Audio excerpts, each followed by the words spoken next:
Welcome to the Jamal Thomas Morning Show. Let me make this a little bit closer. There we are. How you guys doing this morning? I hope you guys are doing all right. Welcome to the best damn morning show that you're going to find pretty much anywhere on the web. My name is Jamal Thomas, and I run this show 7 a.m. to 10 a.m., sometimes a little bit extra, pretty much every day, Monday through Friday. Short of me dropping dead or getting hit by a bus, I am going to be here. Hell, I was here when I had a cold. I was here when my phone broke. I was here when I fell chasing a cab that messed my arm up. I was still here. So all things being equal, short of something significant, I will be here doing the news. And hopefully you will be here with me. The show is growing. It's growing because of you. And I appreciate all of you for doing it. I love this chat, if I'm being honest with you. Shows are worlds. I've said this before. You can go on some shows that are woke. You can go some shows that are racist. You can go some shows that are like mine. It's more of a family type environment. Yes, we get the random troll every now and then, but all things being equal, we do a damn good job. I think we're good people. One thing I want to say though, Canadian preppers. There are times where you say something on the show and you say it in a certain light and in a certain spirit, and people take it a particular way. Canadian Preppers was fantastic. As I pointed out, I would go back on the show in a heartbeat. He treated me extraordinarily well. We talked about all sorts of stuff, and I enjoyed talking about all sorts of stuff. I think I might have talked too much.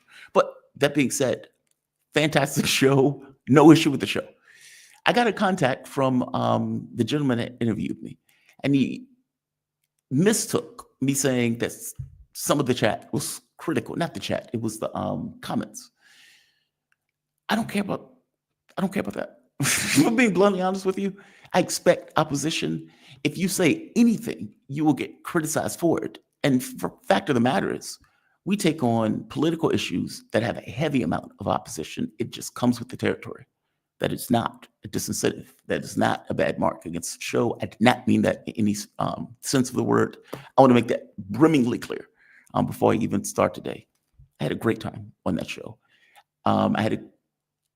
You're put in a position where, under normal circumstances, you're interviewing, and people bitch when you talk too much during the interviews. Fair enough, right? Everybody complains. I guess my point is, I didn't mean it as a black mark on the show. I didn't mean it as a black mark against this chat or its comments or anything else. I expect it. It just comes with territory. That is not a disincentive. That is not a black mark. That is not anything. I appreciated him for inviting me on that show. I appreciated the back and forth for him and I had on that show. I want to make that very clear. Because I think I said something at the very end of the show that was taken as a negative. And I didn't have a negative experience at all. I think when I even started the show yesterday, I pointed out that I enjoyed being on the show. I want to nail that down. I want to nail that down. I want to nail that down. So, Canadian Preppers, thank you. You are fantastic. I thank you for inviting me. You can have me back anytime you want. I think I even gave you my WhatsApp. If I was a bad experience, I wouldn't have given you my WhatsApp. There have been shows that I've not gone back on. After I've been on once, I was like, okay, done with this. Canadian Preppers was not one of those shows. You're going into a different world. I don't have the expectation of going into a different world and have everybody agree. I just don't. I don't even get everybody to agree with me on this show, let alone somebody else's show. No, I had a good time. I had a good experience. I didn't take comments as negative, if that makes sense. They just said disagreements. I have disagreements with people all the time. I have disagreements with, hell, Scott Ritter. And I don't have any negative feelings towards him, if that makes sense. It just kind of comes with the territory. It's just life. So I want to make that clear before I start this show. I don't want him or anybody else to think I feel any particular way about anything that was said in the comment section. None at all. I think I said yesterday something like, yeah, there was some people who didn't like it. That's life. So what? So what? So what? So what? Beyond that, there's a lot of news. I just wanted to nail that down. I wanted to nail that down hard. I sent him an email effectively communicating the exact same thing. And in that email, I pointed out, I will effectively say this as I open my show because I wanted to make it clear there's no issues. There's a lot of news, interesting news, no less. India and Pakistan, two nuclear powers, have been going at it. And apparently there have been shots fired at the border. This comes after a Kashmir, what they're calling a massacre, where I think it was like 20 something people were killed. I think it was like one person survived. Yeah, right here.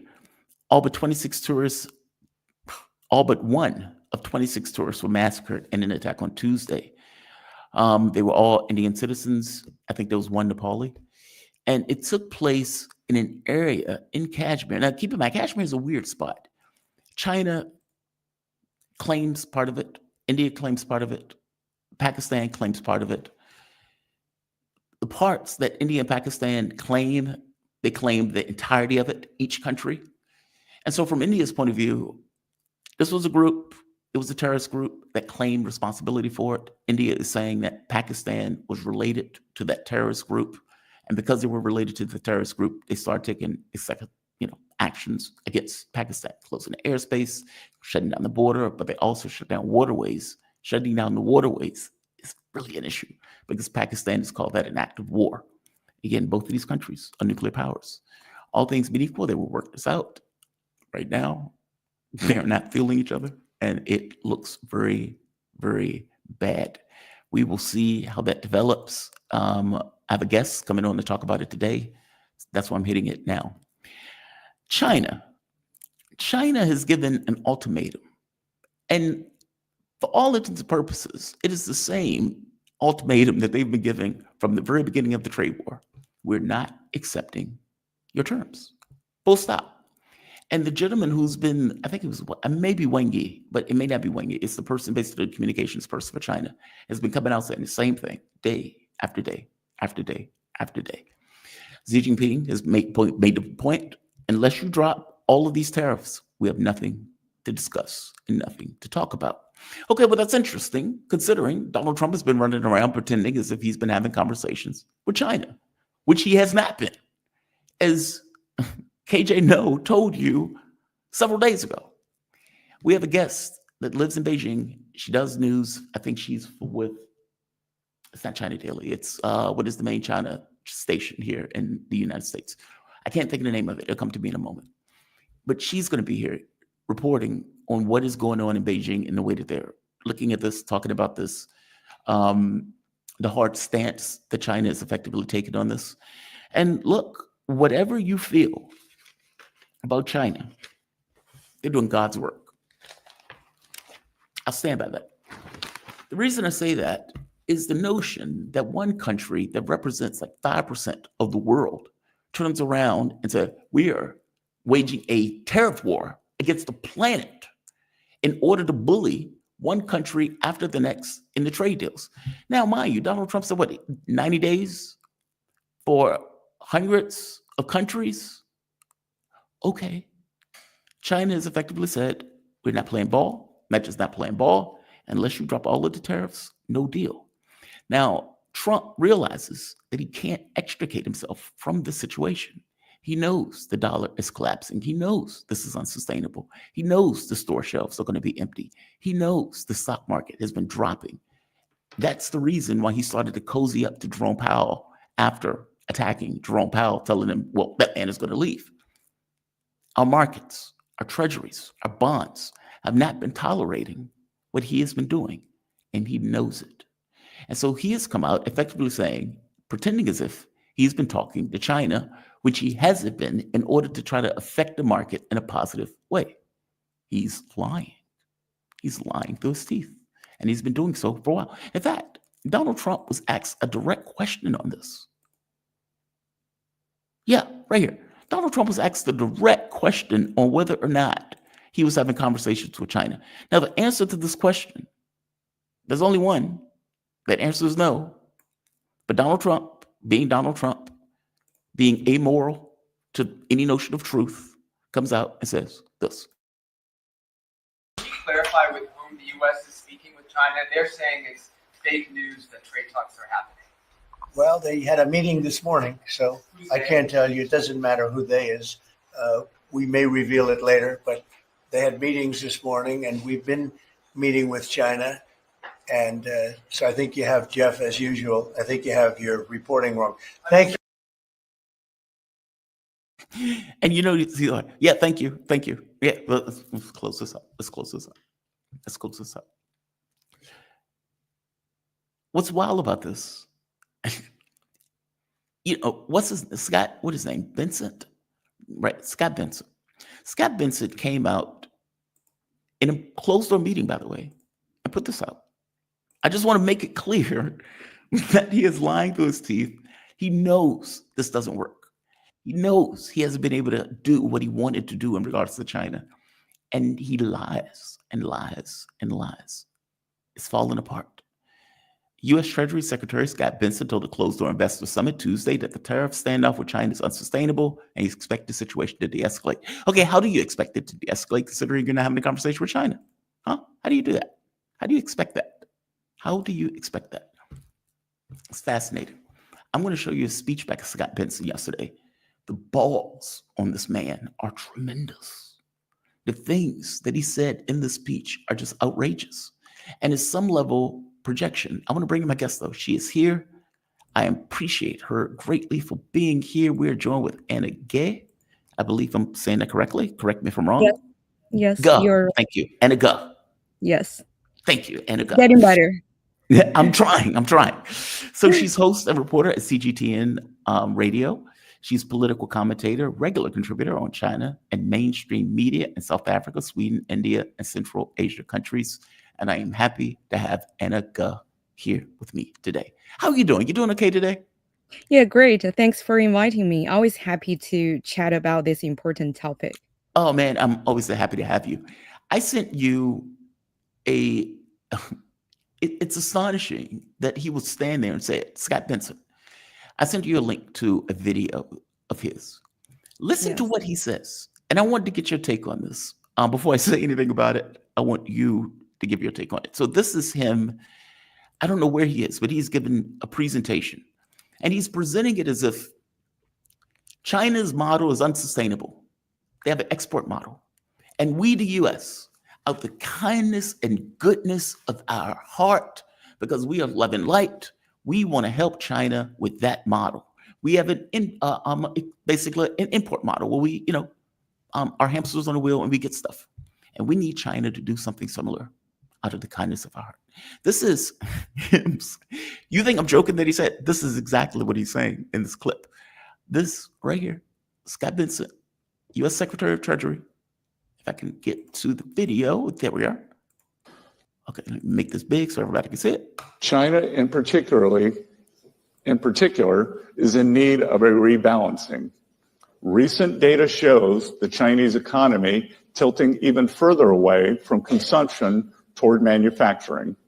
China's economic system, with growth driven by manufacturing exports, will continue to create even more serious imbalances with its trading partners if the status quo is allowed to continue. China's current economic model is built on exporting its way out of its economic troubles. It's an unsustainable model that is not only harming China, but the entire world. China needs to change. The country knows it needs to change. Everyone knows it needs to change, and we want to help it change because we need rebalancing too. China can start by moving its economy away from export overcapacity and towards supporting its own consumers and domestic demand. Such a shift would help with global rebalancing that the world desperately needs. Can we be clear that this is not an issue of the world needing to rebalance? He is effectively talking about we need to be able to get over on China. This is the man who's been a Soros agent, by the way, that has worked for decades trying to screw over China in order to get the US in a dominant position over China. He's posturing. And I'm saying he's posturing because I can look at the data that's coming out of the US on how bad the economy is doing with Trump's trade war. Give me your take on that statement.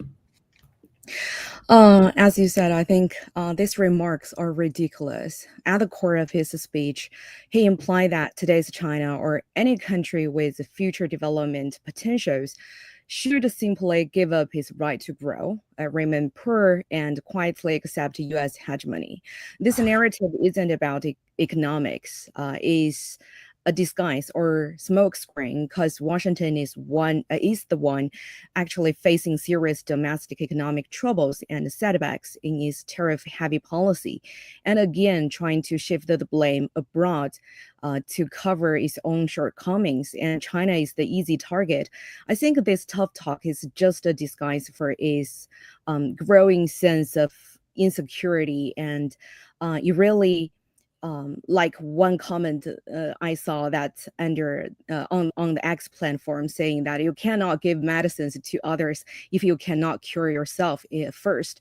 But indeed, China does need economic reform, but not because of the so-called overcapacity in exports, as Mr. Besant suggested. But the real challenge lies in ensuring that China's growth better serves its people and ensuring development is more equitable in the country.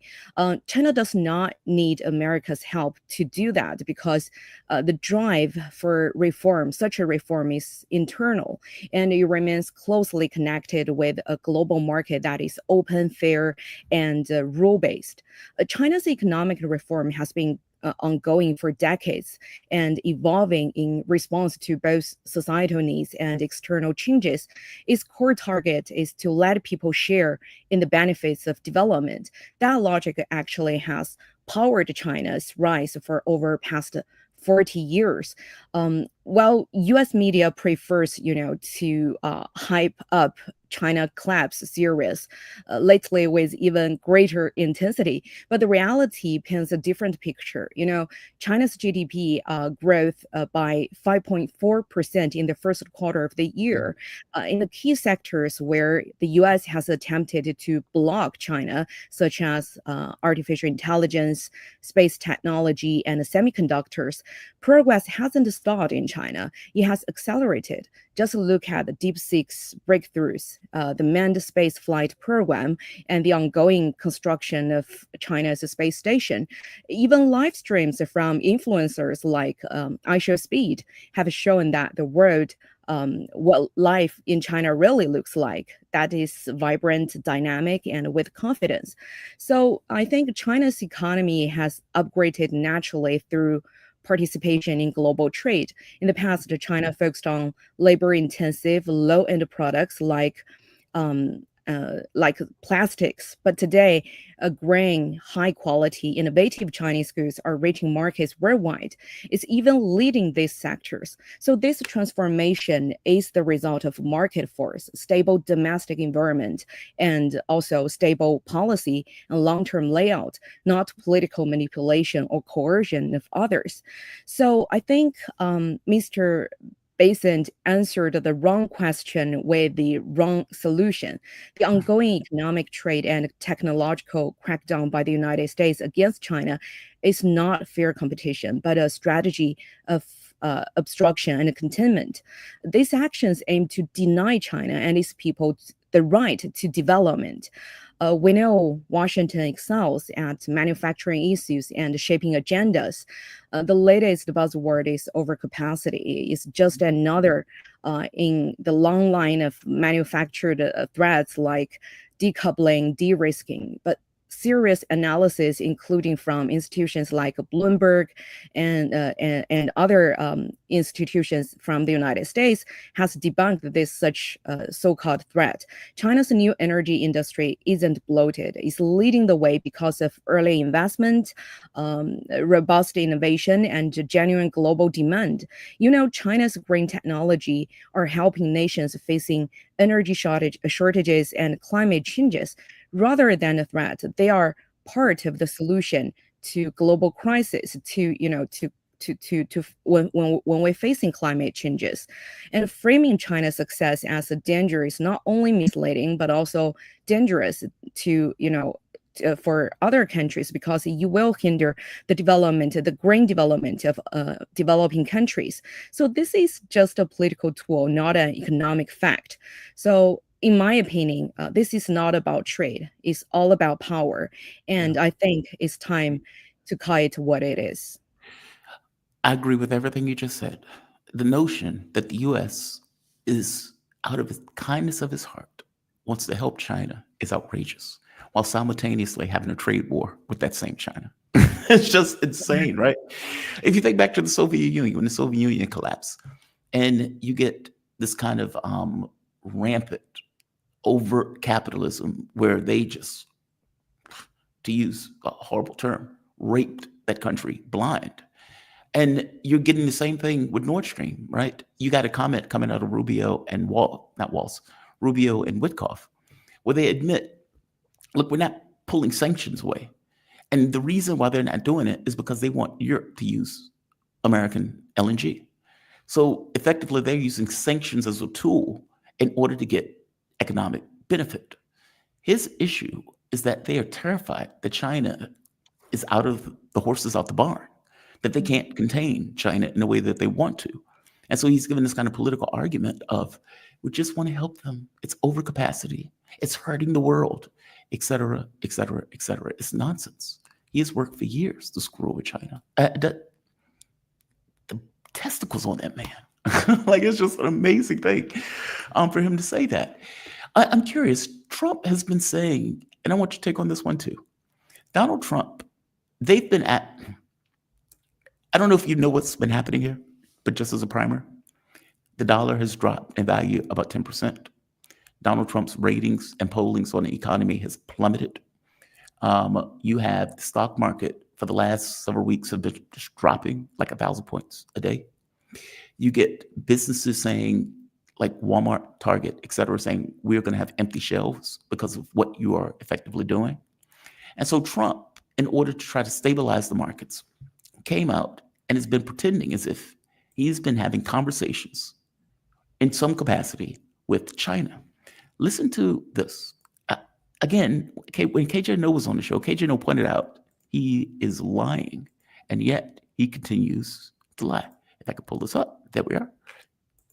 Can you clarify with whom the U.S. is speaking with China? They're saying it's fake news that trade talks are happening. Well, they had a meeting this morning, so I can't tell you. It doesn't matter who they is. We may reveal it later, but they had meetings this morning, and we've been meeting with China. And so I think you have, Jeff, as usual, I think you have your reporting wrong. Thank you. Can you clarify with whom? Okay, is Jeff's reporting wrong? Has China been meeting with Trump behind the scenes in some capacity that Xi Jinping or whatever the press secretary is for China, Wang Yi, just doesn't know about? You've probably seen the recent remarks from China's Foreign Ministry spokesperson in response to the U.S. tariff hike. That's the bigger picture I want to lay here. We don't want a trade war, but we are not afraid of one. If the U.S. wants to fight, we'll fight to the end. If it wants to talk, the door is open, but only on the basis of equality and mutual respect. Right. So let's be clear. Washington just unilaterally slapped up to 245% in tariffs on Chinese goods.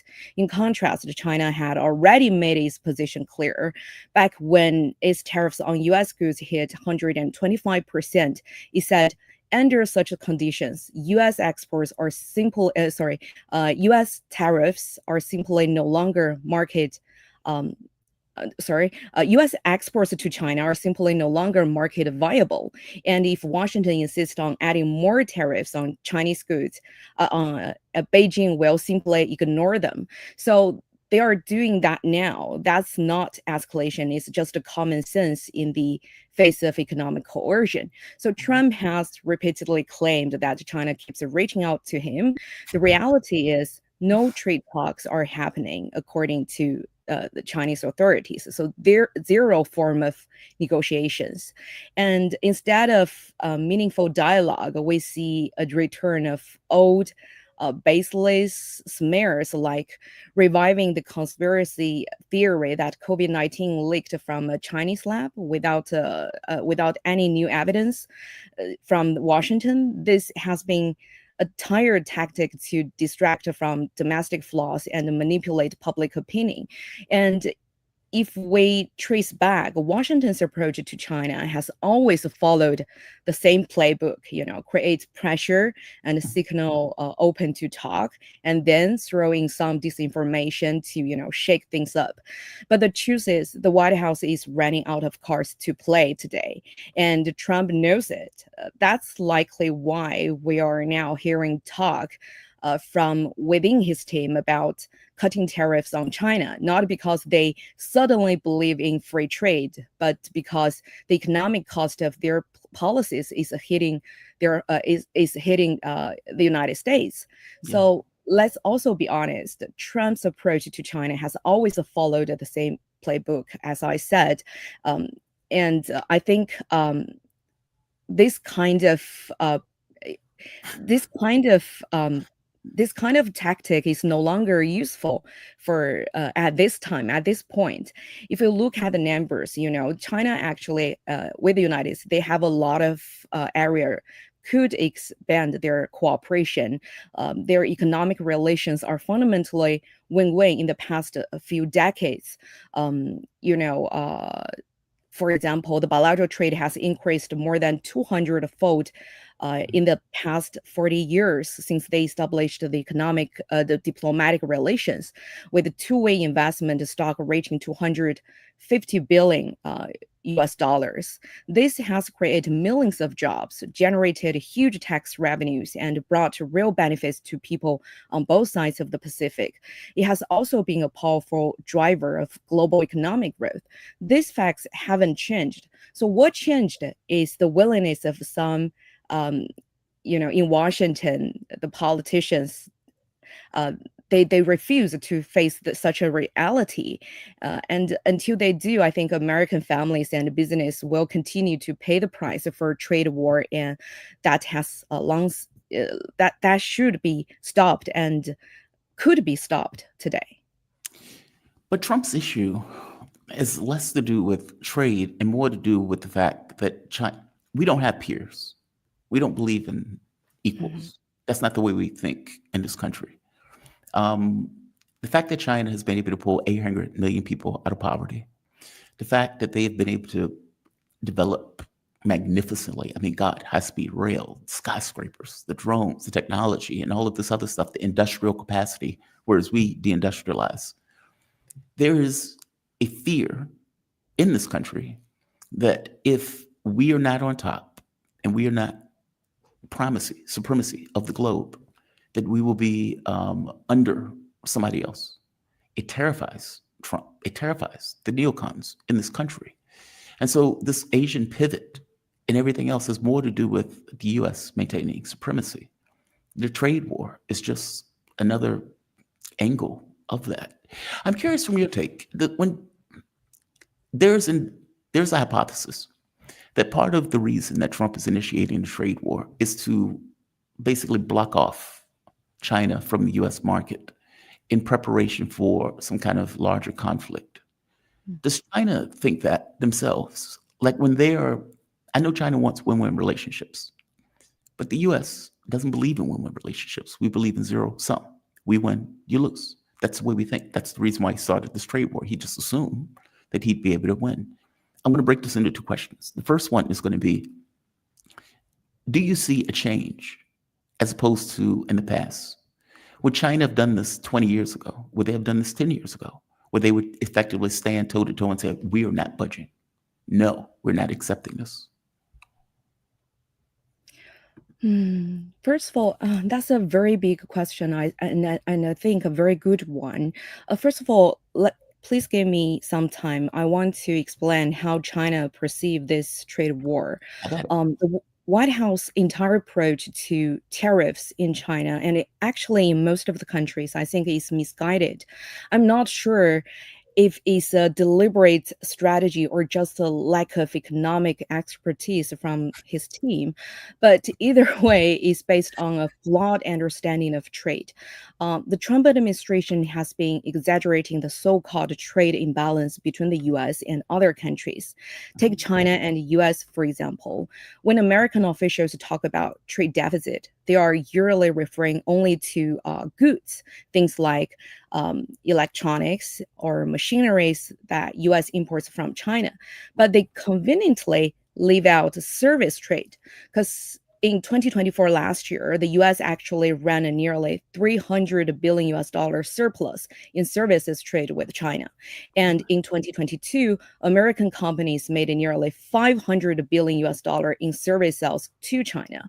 That's a huge numbers. So the real story from Chinese perspective, China has natural advantages in cost and manufacturing scale, which is why products like smartphones, cars are more affordable when made in China. Meanwhile, the US dominates in high value services like tech, finance, and the legal consulting. For example, Microsoft Windows, for instance, runs on about 85% of the world's computer. So if we would follow the logic behind the US complaint about trade deficits, should every country now demand a cut of Microsoft profits? Should the world punish America for its 300 billion service surplus? Of course not, because the world doesn't work that way. In reality, the US gets cost-effective goods from abroad and exports high-margin services and tech in return. And many so-called imports from countries like China or Mexico are actually products made for American companies, like iPhones made in China, General Motors cars built in Mexico. So they shown up as foreign exports to the US, but the profits actually flow right back to Apple and General Motors. So what's really going on is that the problem in the United States is not that America is losing in trade, it's that those gains from trade are not being fairly distributed at home. A few sectors and corporations are ranking in record profits, while others, especially workers in traditional manufacturing, are left behind. Slapping tariffs on imports might sound like a quick fix to bring factories back, but it's just a wishful thinking, because there are many roadblocks in the United States. For example, bureaucratic permitting process, high energy and labor cost, expensive land, and incomplete supply chain. So rebuilding industries like steel, auto manufacturing would take enormous time and money. That would push prices up and eventually hurting US consumers and global investors alike.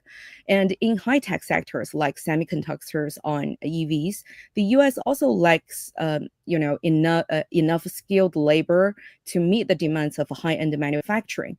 In addition, the high instability and uncertainty because of the US the government's policies have also made many multinational enterprises to scare away from the long-term investment in the United States. So from any angle, this is not a good thing for United States or for any other country in the world. And to your questions about will there be a conflict? We don't know. Wait. Before you get to that one, sorry to interrupt. Would China have done this 10 years ago? Like, it seems to be a difference now. Like, it seems to be a different China, where China is willing to say, we're not going to accept this. And I'm wondering, would they have done this, taken this action? Meaning, if you had a president that declared a trade war 10 years ago, would China have taken this position of, no, we're not going to accept your trade war in this sense? I think it's really difficult to answer that hypothesis, because 10 years ago, if we look at the progress, the development progress of China 10 years ago, I think, first of all, that at that time, I don't think China was a threat for the United States, because we're still not that influential worldwide, and we don't have that high-tech breakthroughs. And the reason why we were we become a target for the United States is because that we are challenging the United States in many areas. Right.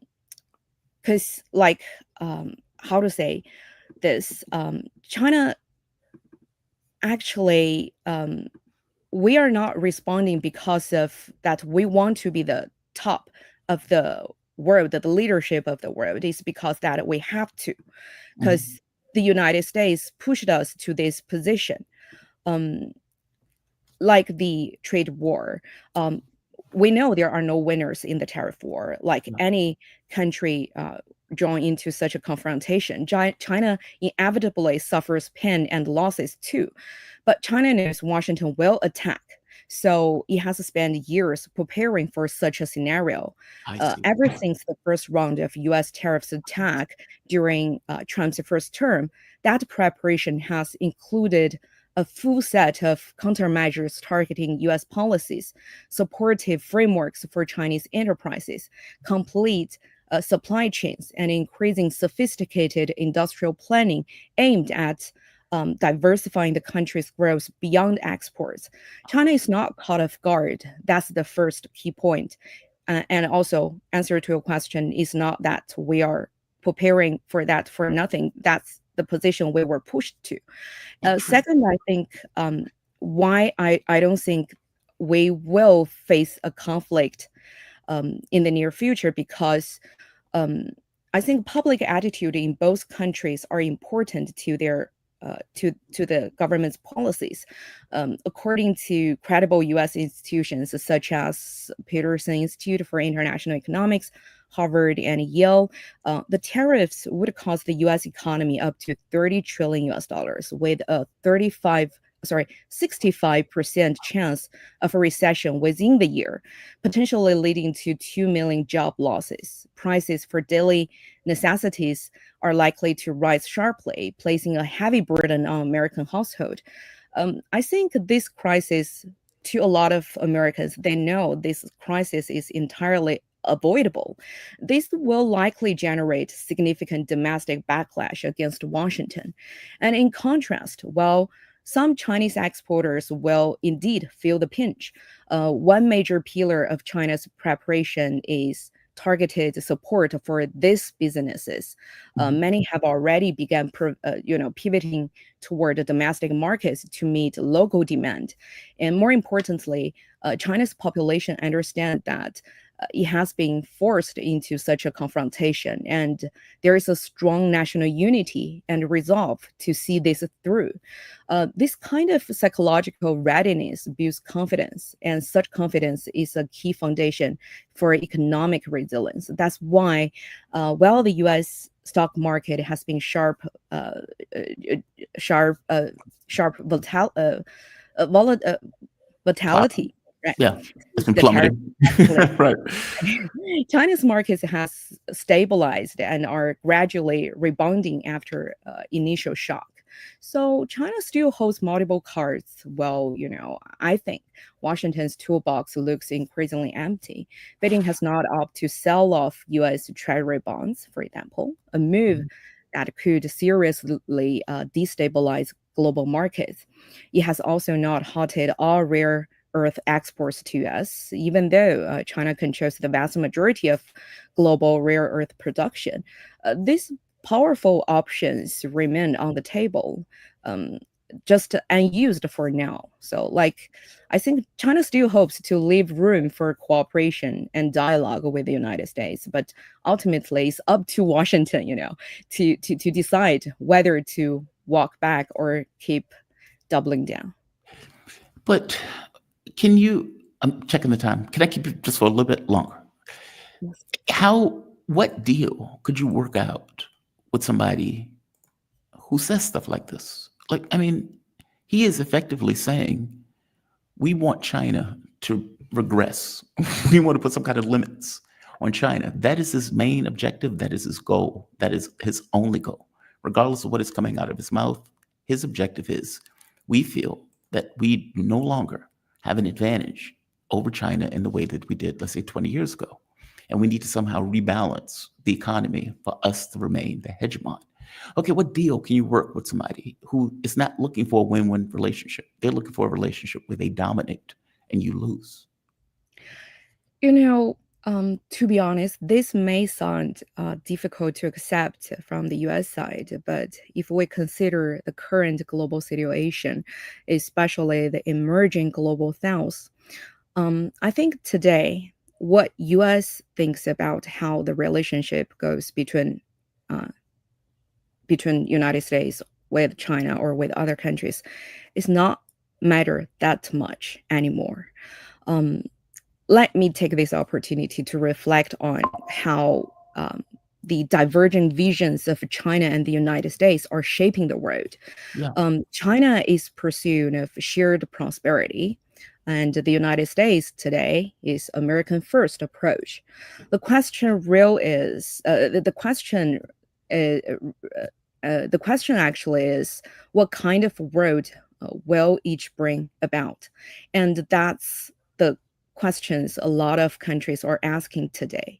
As the world slowly emerges from the shadow of pandemic and continues to struggle with low growth, inflation, and mounting debt, a fundamental question demands serious attention. Then who is driving the global economy forward and who is holding back? In the US government, aggressive use of tariffs has sparked widespread concern across the international community.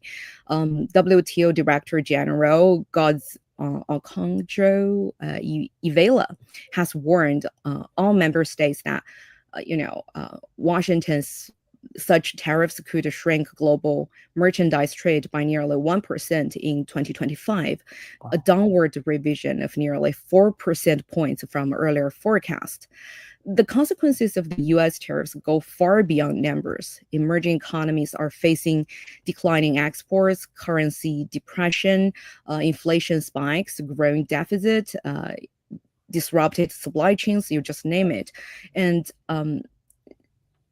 also in financial markets, we see greater volatility in stocks, bonds, and currencies. So for many developing countries, such shocks not only threaten their short-term short-term stability or short-term planning, but may derail long-term economic transformation and industrial upgrading. For China, it's a big country. It have the power to, have enough tools to build a cushion from such the tariff hit, but not for all the countries.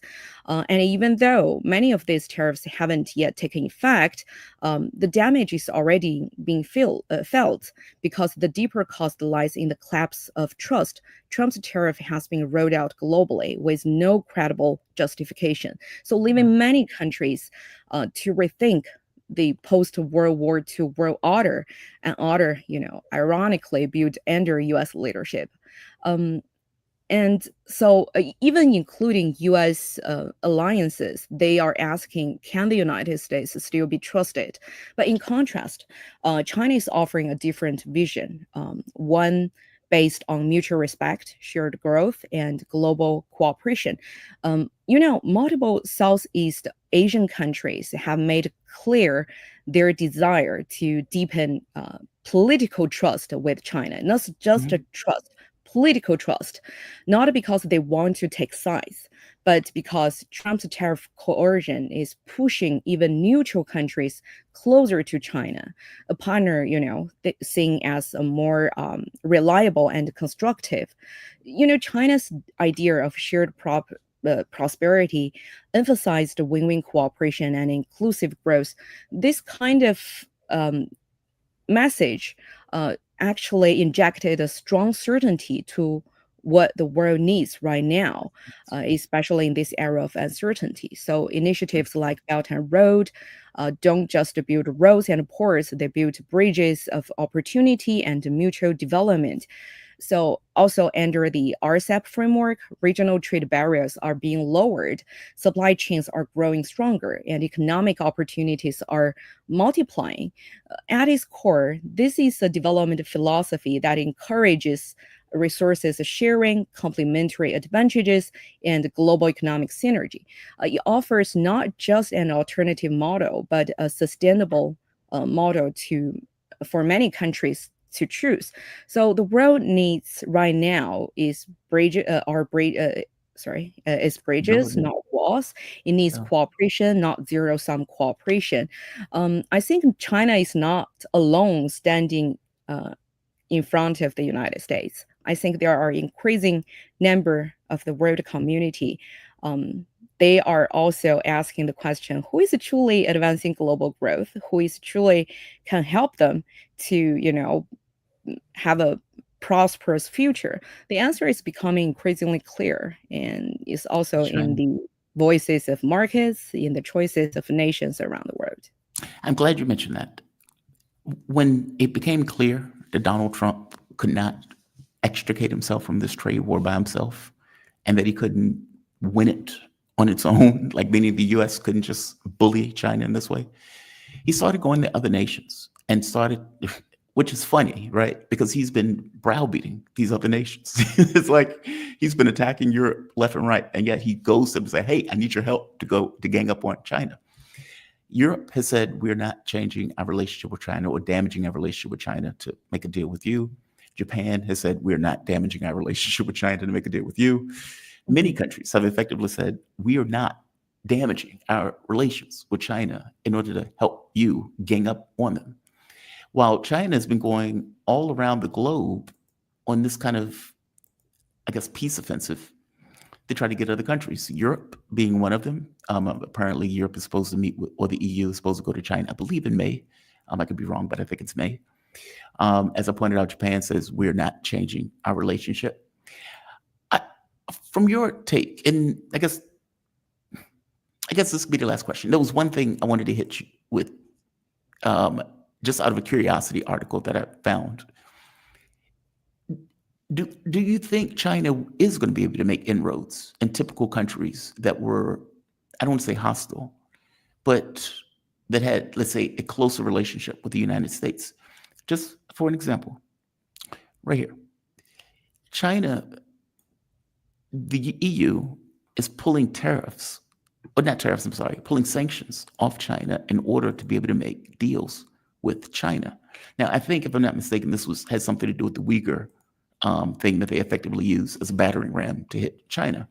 But the fact that Europe is now saying, well, yeah, we're strengthening our ties. We want to strengthen ties with China. What does that mean going forward? Does that make sense? Like, if China had a difficult time once before, for example, Huawei is a good example.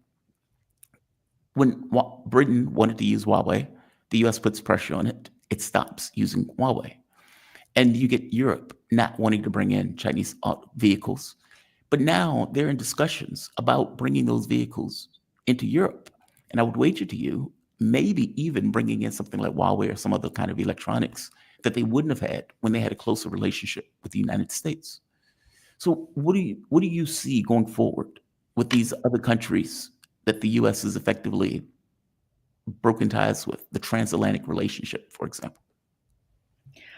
I think, as I said earlier, is because it's not that China has no choice but to respond with countermeasures, but it's not a Chinese purpose to make confrontations or polarize the world into two sections. Oh, of course. So China actually is open to all the cooperations and all the dialogues. There are over 190 countries in the world. If every one of them puts, national interest first above all else and blindly worships strength, the global order would collapse into a jungle rule, right? Where, might makes right is power trumps, such principles. And by the way, just to be clear, I want to make it, I'm not saying that China is trying to do this. I'm saying that you're forging relationships with the globe. Yeah. That's just a positive thing. But for the longest time, the US was working against those relationships, especially dealing with Europe, where they were like, you shouldn't deal with China, you shouldn't deal with, we wanted the relationship. We didn't want you to work with China. And I'm not saying that China is doing this aggressively. I'm saying more so that they're taking an opportunity to do something that they weren't able to do before with the U.S. now that the U.S. is taking this provocative action through this tariff war. Mhm. I think from China's perspective, we have always expressed a genuine willingness to expectations to build a stable and constructive relationship with all the countries. So, with the U.S. tariff war against the world, so it's really about how other countries make their own choices, and China is open to that one, and China is also open to dialogues with the United States, because to be honest, for China, the United States is still the biggest trading partner worldwide, and we still have a lot of cooperation can make. You know, so I think, as I said earlier, the future of China-U.S. relations, the future of the stability of the world community depends on Washington today. If the U.S. can move away from pressure and coercion, and instead embrace dialogue based on mutual respect, I think China's door to cooperation will always remain open, and the Pacific Ocean is vast enough to accommodate both China and the United States, as President Xi Jinping mentioned a couple of times earlier. So the world is wide enough to allow all nations to prosper together. And I think that's the value, the fundamental value of China's foreign policy today. I want you to see this article, and this is the last question, I promise. I'm sorry I kept you longer than I intended. Great answers. We have a great audience that's here today, so this is fantastic. This article came out in South China Morning Post. It says China to waive retaliatory tariffs on some chips imports in sign of trade war thaw. And what the article is pointing out is that China's made a decision to, let's say, pull some of the tariffs quietly. They haven't announced it. And they even make a point of saying the government, the article's not available now. I read the article earlier, but they're even pointing out that when this information was effectively outed, that China kind of quieted even any level of reports on the fact that they were doing it. It was something that was listed on some kind of import registry that the news station saw and was like, hey, they seem to be dropping tariffs on these items. Do you know anything about this? I mean, there's been other reporting that has amplified this, but I'm not sure. And I'm wondering, is it because Donald Trump, does China see Donald Trump saying, well, we're going to pull back on some of the tariffs as a first step, meaning Trump blinked first, so we can take another step in this and allow the U.S. to make another step?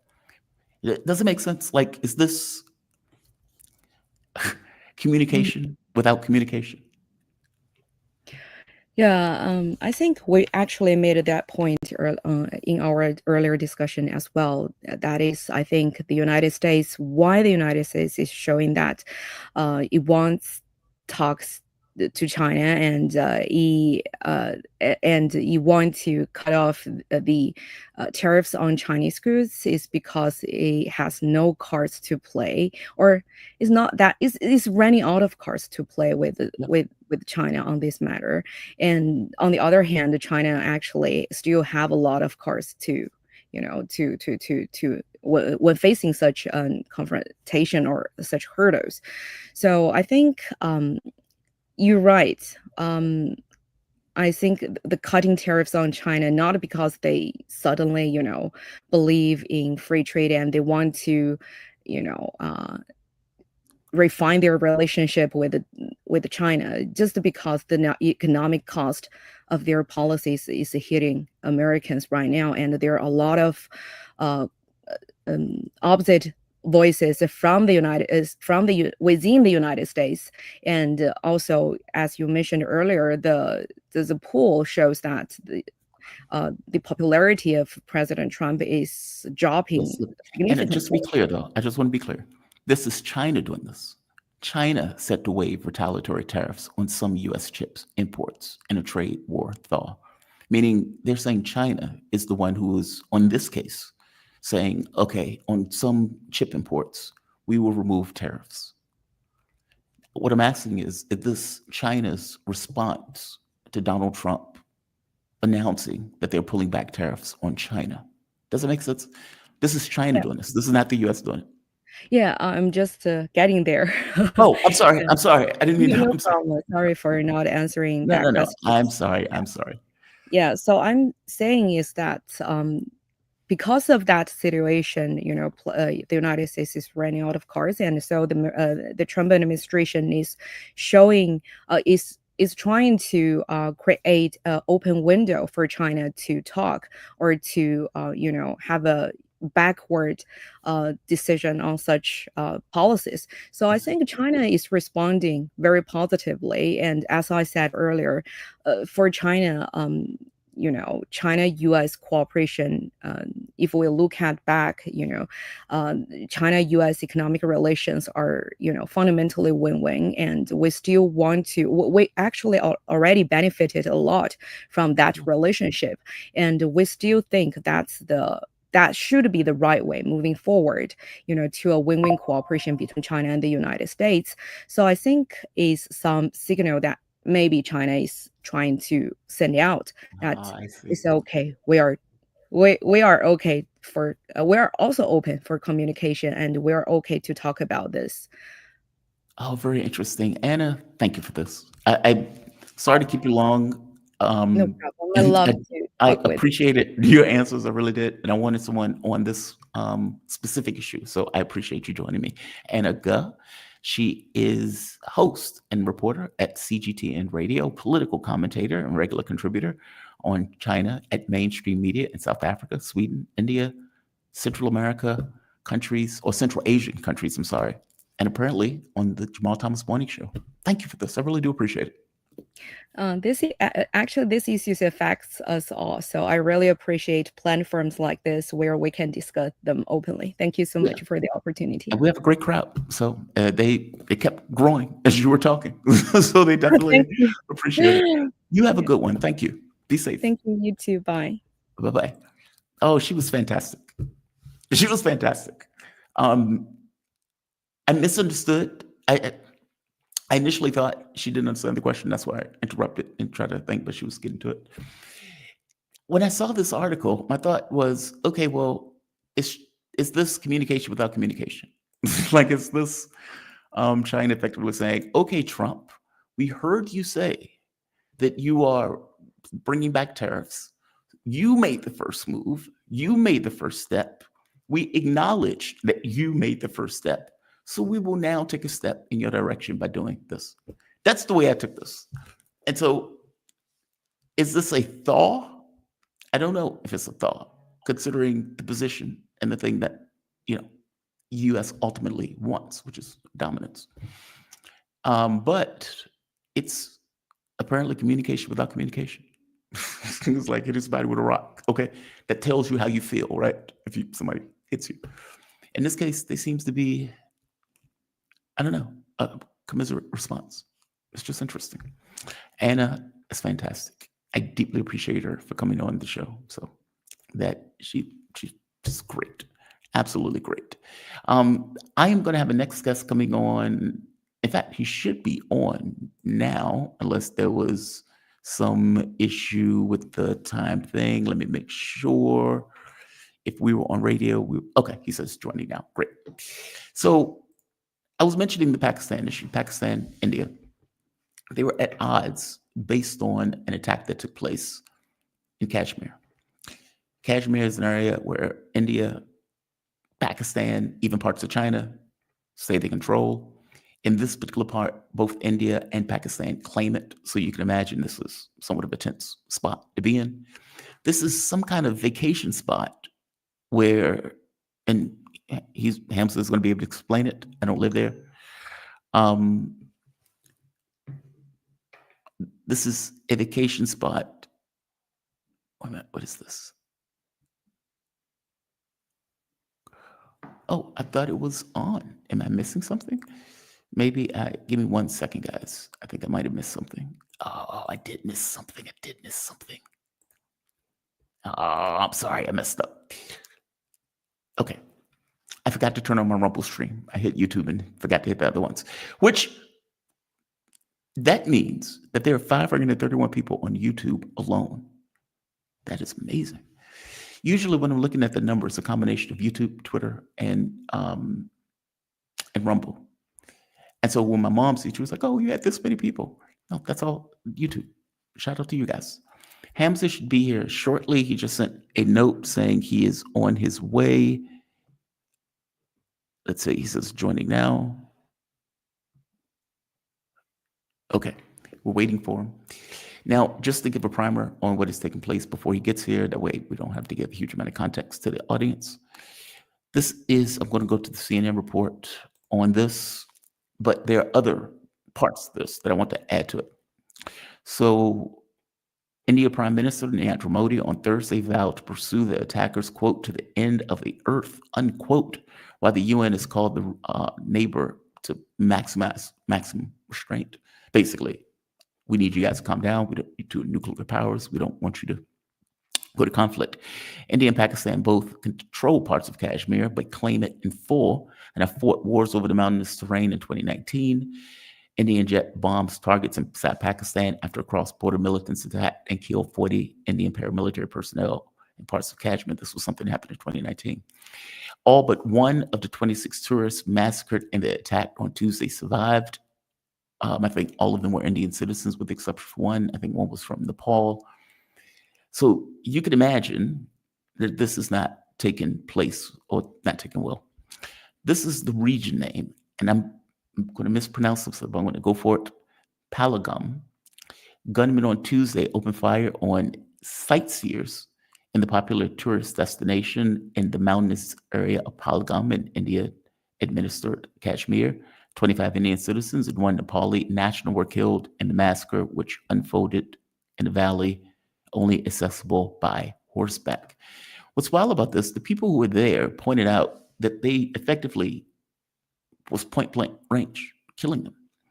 My guest is here. I want to bring him on because there's a lot to talk about in this. Hamza, it has been a long time, my man. How are you doing today? You doing all right? Yes, I'm well. How about yourself? I am making it. I'm doing well. I'm alive. I'm kicking, still here on this planet. I really appreciate you joining me for the story. You were the first person I thought about when I saw this. My first thought was, what the hell? That was my first thought. These are two nuclear powers. Pakistan and India have been at odds for a while, but it chilled out a bit. And just for the audience, Hamza Salam, he's a Pakistani journalist. He is founder and editor of Pakistan Daily and former reporter for Pakistan's The News International. Hamza, I gave them a primer on what was taking place in regards to the number of people that were killed.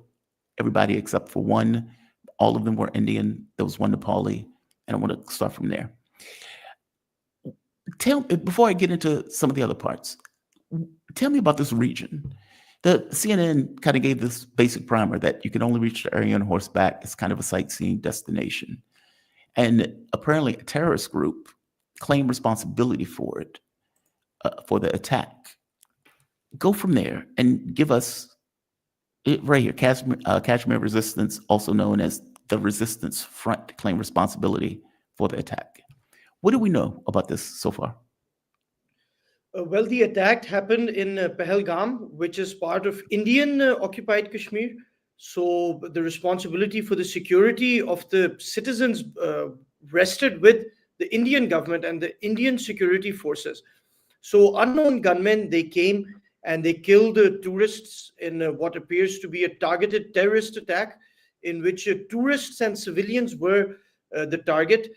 And the entire world, including Pakistan, condemned this atrocity because civilians, wherever they die, whether they are in India or in Pakistan, it is a tragedy. Yeah. So what we have to understand is that Kashmir is divided into two parts. One is occupied by the Indian forces, and the other, in Pakistan, it's called Azad Jammu and Kashmir, or Independent Jammu and Kashmir. It has quasi-autonomy. It's controlled by Pakistan, but it has its own Supreme Court. It has its own parliament. It has its own president. So it has much more autonomy in Pakistan. The Pakistani administered Kashmir has much more autonomy than the Indian occupied Kashmir. In Indian occupied Kashmir, there's a lot of human rights violations. Muslims have been profiled, and targeted. There's been internet disruptions, and overall there has been a sense of animosity between the local population and the occupying forces. So this attack has to be looked at in this context, because this is not the first time that we have seen terrorism and militancy in Kashmir. Yes, this is a very deadly attack and it requires the world's attention. However, this is not the first attack, and there have been sporadic attacks here and there in Indian occupied Kashmir. I think the biggest dynamic which is in play is the disconnect between the Indian security forces and the local population. So I think the world needs to understand the exact dynamic of this region to understand the context of this attack. I think if I assume the position of the Indian government for a moment, I think their point of view is, well, this was a Pakistani group that did this. There were so many people that were killed, like 26. And on top of that, they associate the group with the Pakistani government. So they're not looking at this as this is an independent terrorist group. They're looking at it as Pakistan has some relation to that terrorist group. And so Pakistan holds some level of responsibility for the people that were killed. Give me your take on that. Because I want to show you a video after you give me your take on this. Yes, the Indian government is claiming this, but if you put the map of Kashmir right now, the one which is controlled by Pakistan and the one which is controlled by India, this attack in Pahalgam is hundreds of kilometers away from Pakistani Kashmir, from Azad Jammu and Kashmir. So how was it possible that militants or terrorists from Pakistan traveled hundreds of kilometers in a region where there are hundreds of thousands of Indian security forces, and they conducted this attack and then they came back to Pakistan?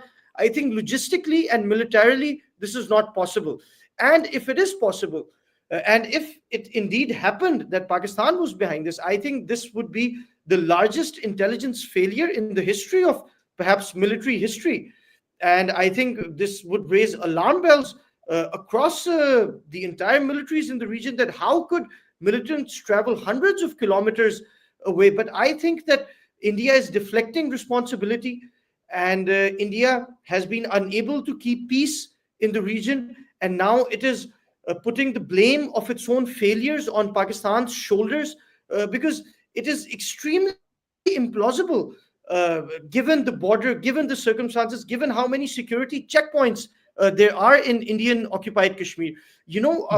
There is one soldier for 7 civilians in Indian occupied Kashmir. So Really? it is just not possible for Pakistan to have any direct involvement. But yes, certain security analysts have said or claimed that Pakistan may have provided some moral support or some financial support, but this is all just hearsay.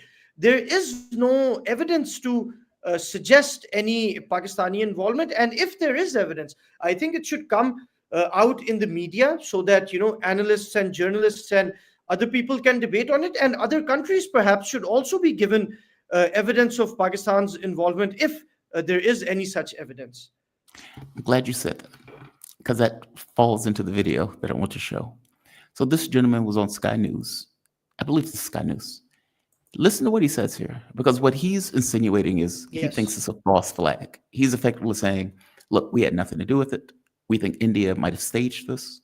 And if they did, I guess my question would be, why? Why would India stage an event that kills over 20 people? Like, I'm just going to play this. Hopefully they don't shut my video down for trying to play this, but I'm going to try to play it. Came from Delhi was not really surprising for us. We could make out that this whole thing was staged to create some sort of crisis in the region, particularly for us. I'm just going to have to pick.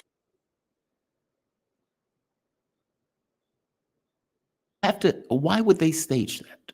Like when I saw that, my first thought was, why would they do that? What would be the motivation for India to stage a false flag that kills 20 people? Like, what is the thinking in this? Because I don't think you would say that just randomly. And as you pointed out, how are they going to run, get on horseback through all of these checkpoints, hundreds of miles, etc.? Why do you think, or why does he think this was a staged event? Yes, the video you played was from the defense minister of Pakistan. And yes, there are certain circles in Islamabad which are analyzing whether this attack was a false flag operation. So there are some facts which suggest that it could have been staged. And the primary reason, I think, is the aftermath, the immediate aftermath of the attack. So till now, the attackers have not been caught. I think this is something which should ring alarm bells. And while the attack was going on, there was no response from the Indian forces. The Indian base was nearby. It could have sent some reinforcements to challenge the attackers.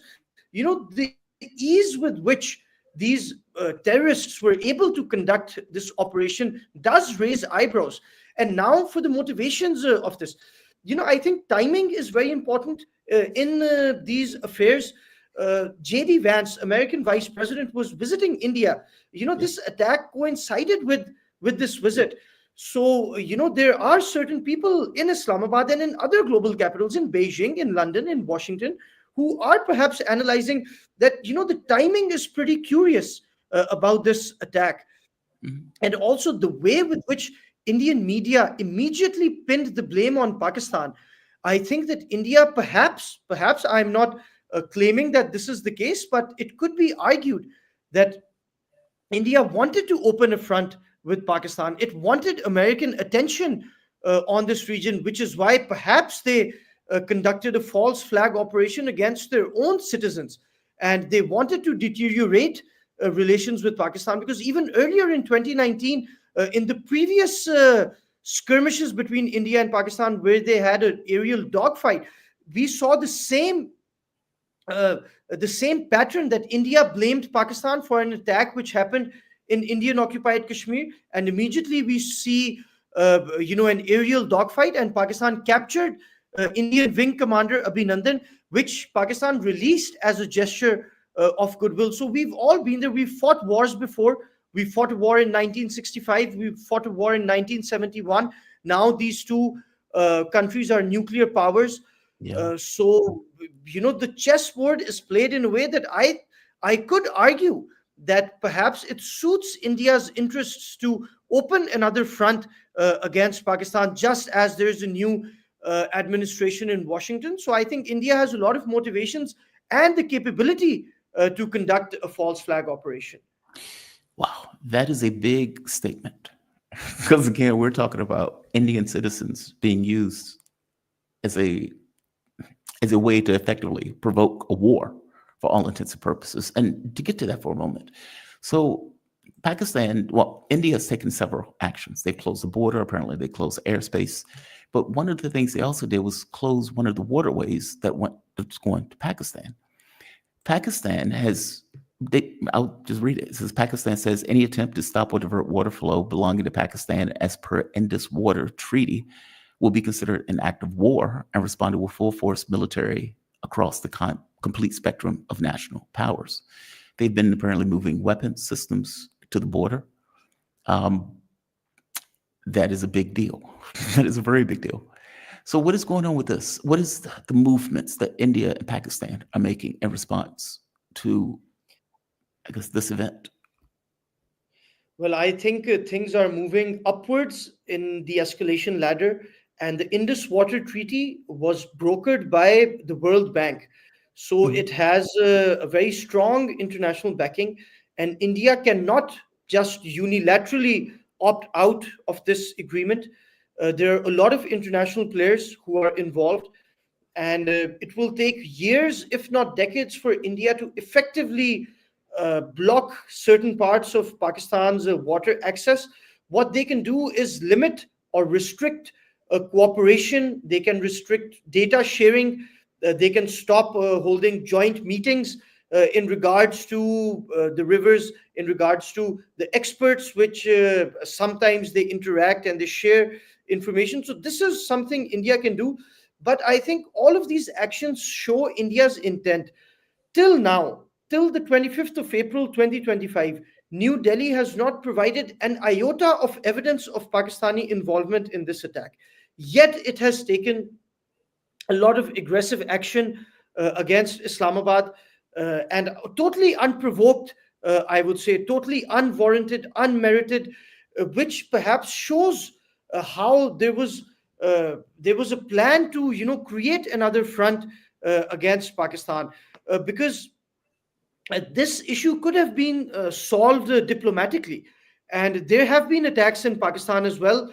There has been a Jafar Express attack in the train where over 30 Pakistani civilians died. And Pakistan has also alleged Indian involvement, but Pakistan did not respond in kind the way New Delhi did. And it just happened, the Jafar Express attack happened very recently. In fact, Pakistan has also, a few years back, caught an Indian intelligence officer in Balochistan who has confessed of planning terror attacks in Balochistan.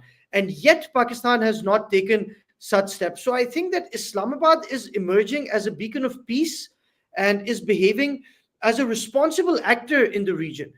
But in contrast, New Delhi is emerging as a warmonger and, being too inclined towards warfare. So yes, while it is true that New Delhi has greater military arsenal, it has a bigger military, it has a better economy. Perhaps in terms of total conventional war, India does have the advantage. But we must remember, the global community must remember that these are nuclear powers. And if a nuclear conflict happens, it will spill over the entire world. So the world must take caution. I guess my main question is why would they want a war with Pakistan? I mean, as you pointed out, there were multiple wars. Also, as you pointed out, these are two nuclear powers. So worst come to worst, if one loses, the nuclear capacity always comes into play. Why do you think they're motivated in this sense? Like, meaning, assume you're right for the moment, and assuming this was a false flag because India wanted to provoke a war, and they used this as a justification to do it. What would be the rationale? I mean, J.D. Vance coming is interesting, but a war is larger than just J.D. Vance being there. I mean, is it the thought that the U.S. is going to be on their side in that war? Like, what is the rationale for it? For the longest time, Pakistani's military has worked closely with the United States. So what would be the reason that Narendra Modi or whoever is in the military in regards to India would want to initiate just the exchange in this way? Well, I think the biggest motivation would be to gain more territory in Kashmir. And now Pakistan has also signaled that it may opt out of the Shimla Agreement, which recognizes the line of control between these two nations. So now if these things happen and both nations do not recognize this border, it is possible that both nations try to take territory of the other.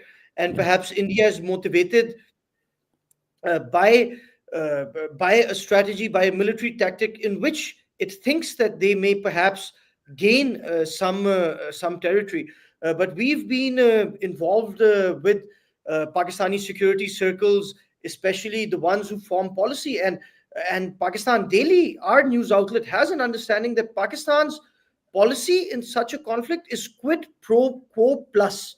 So the response will not just be equal, but it will be slightly more than what India does. So I think New Delhi is walking on a very thin line, and I think the situation is extremely precarious. It could potentially escalate into World War III if the situation is not controlled. And yes, while Pakistan has a very deep relationship with the United States, India has also emerged as a greater regional power than Pakistan. India has more leverage than Pakistan in this region.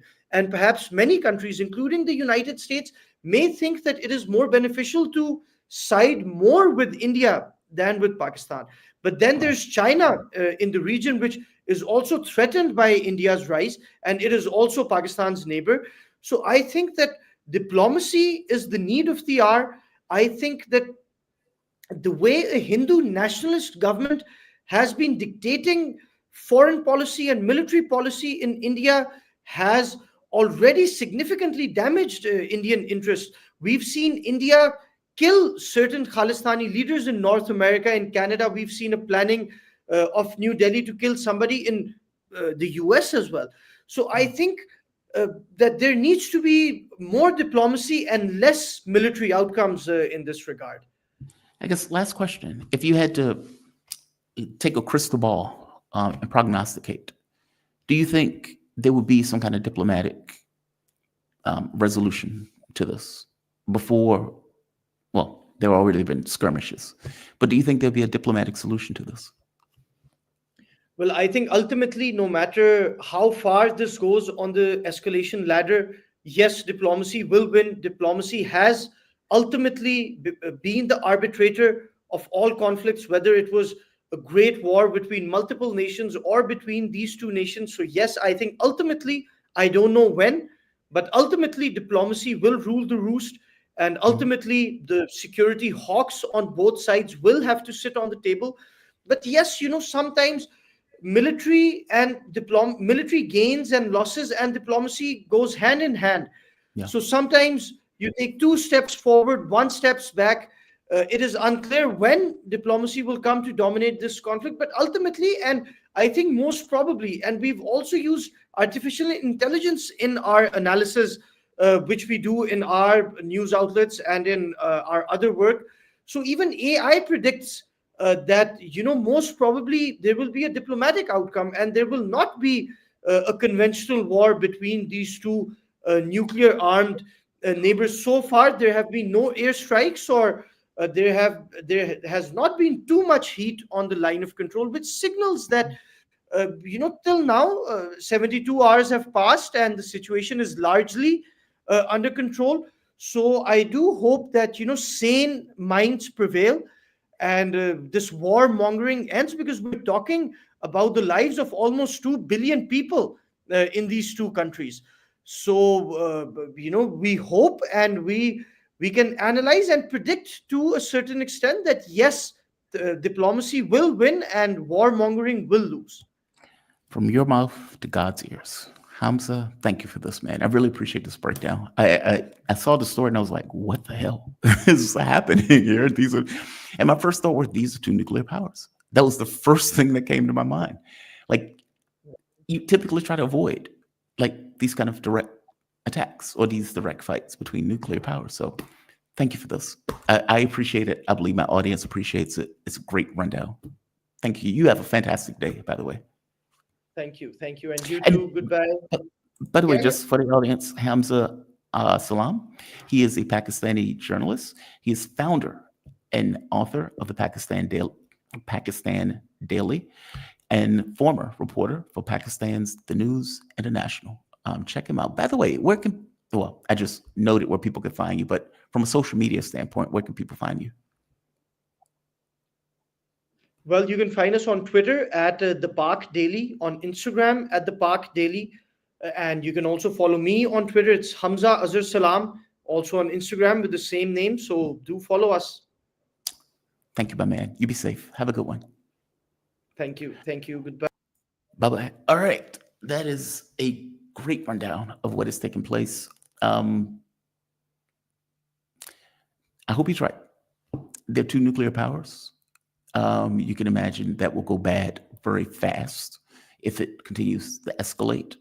When I saw the story, and he was, if you do this, this is an act of war. It's like, oh God, an act of war. I need to get somebody on the other side for that. I have a person, but he has been dodgy recently. I don't know what's been going on with him, but it is not saying that a government wouldn't do it. It is it is very unsettling to believe that a country would kill 26 of its own to do it. Governments would. I mean, I know the US was trying to do this thing where they were trying to create a pretext to invade Mexico, Cuba. And the CIA had this document that says, either real or simulated, effectively kill Americans, blow up a boat, sink the boat with the people on the boat in order to say, hey, this is what the Cubans did, so now we can invade Cuba. The notion is real or simulated is terrifying in general, right? And by my own rationale, when you are doing war planning, human life doesn't matter. My mom hates when I say that. Other people are like, oh my God, that sounds horrible.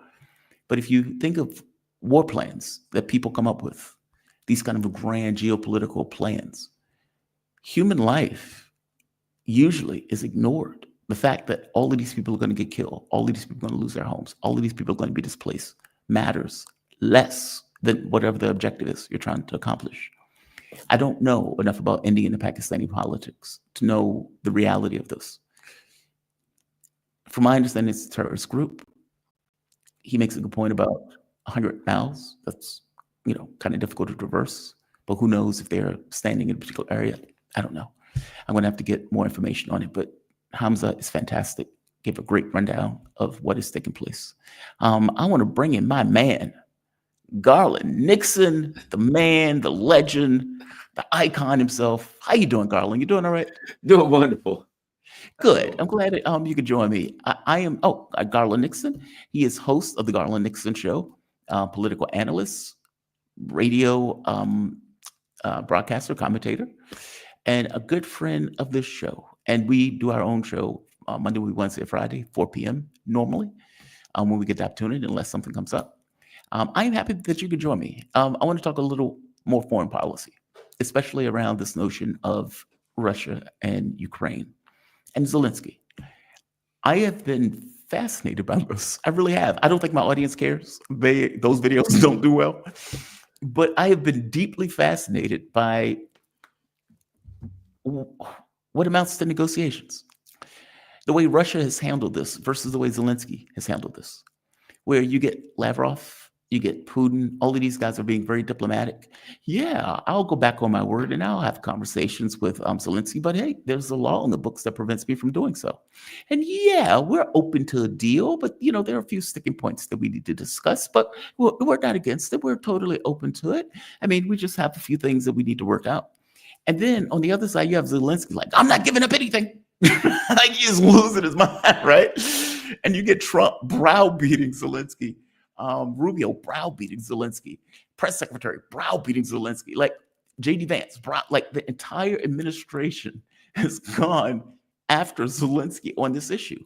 And from Zelensky's point of view, he's like, I'm not giving up Crimea. And then you go to Europe, and Europe is doing everything they can to put the kibosh on it. And what I thought and realized was, is it possible, kind of like in DC, like in Washington, where you could be very diplomatic, like let's say Democrats are out of power, and they're like, yeah, sure, we want to raise the minimum wage. All of the Democrats raise the minimum wage, knowing full well that the Republicans are not going to do it. Is that what's happening, where Russia's like, we're totally open to a deal. We want to have a deal. Now, mind you, they are continuously moving on the battlefield. So this entire time that these talks are taking place, they're taking more and more territory. Give me your take on this, because Putin has said these are red lines. NATO, not in Ukraine, denazification. Basically, you're pulling this government out root and branch. These regions are part of the Russian Federation. They're not changing. Crimea, Kherson, Donetsk, Lugansk, and Zaporozhye. But Trump's deal doesn't attend to some of those red lines. And so them being very diplomatic, the catch becomes, okay, well, are Putin's red lines fuzzy? I don't think they are. I don't think they can be, considering, the blood and treasure they had to give to do it. So are they being diplomatic purely knowing full well that Europe and Zelensky are not going to accept the deal? What are your thoughts? Well, so let me get me. I love analogies and all that kind of stuff. Yeah. So here's what I think about. Talk for me. I need to go check something. I hear water running, and I need to figure out what's going on. Yeah. So please carry it for me. Okay.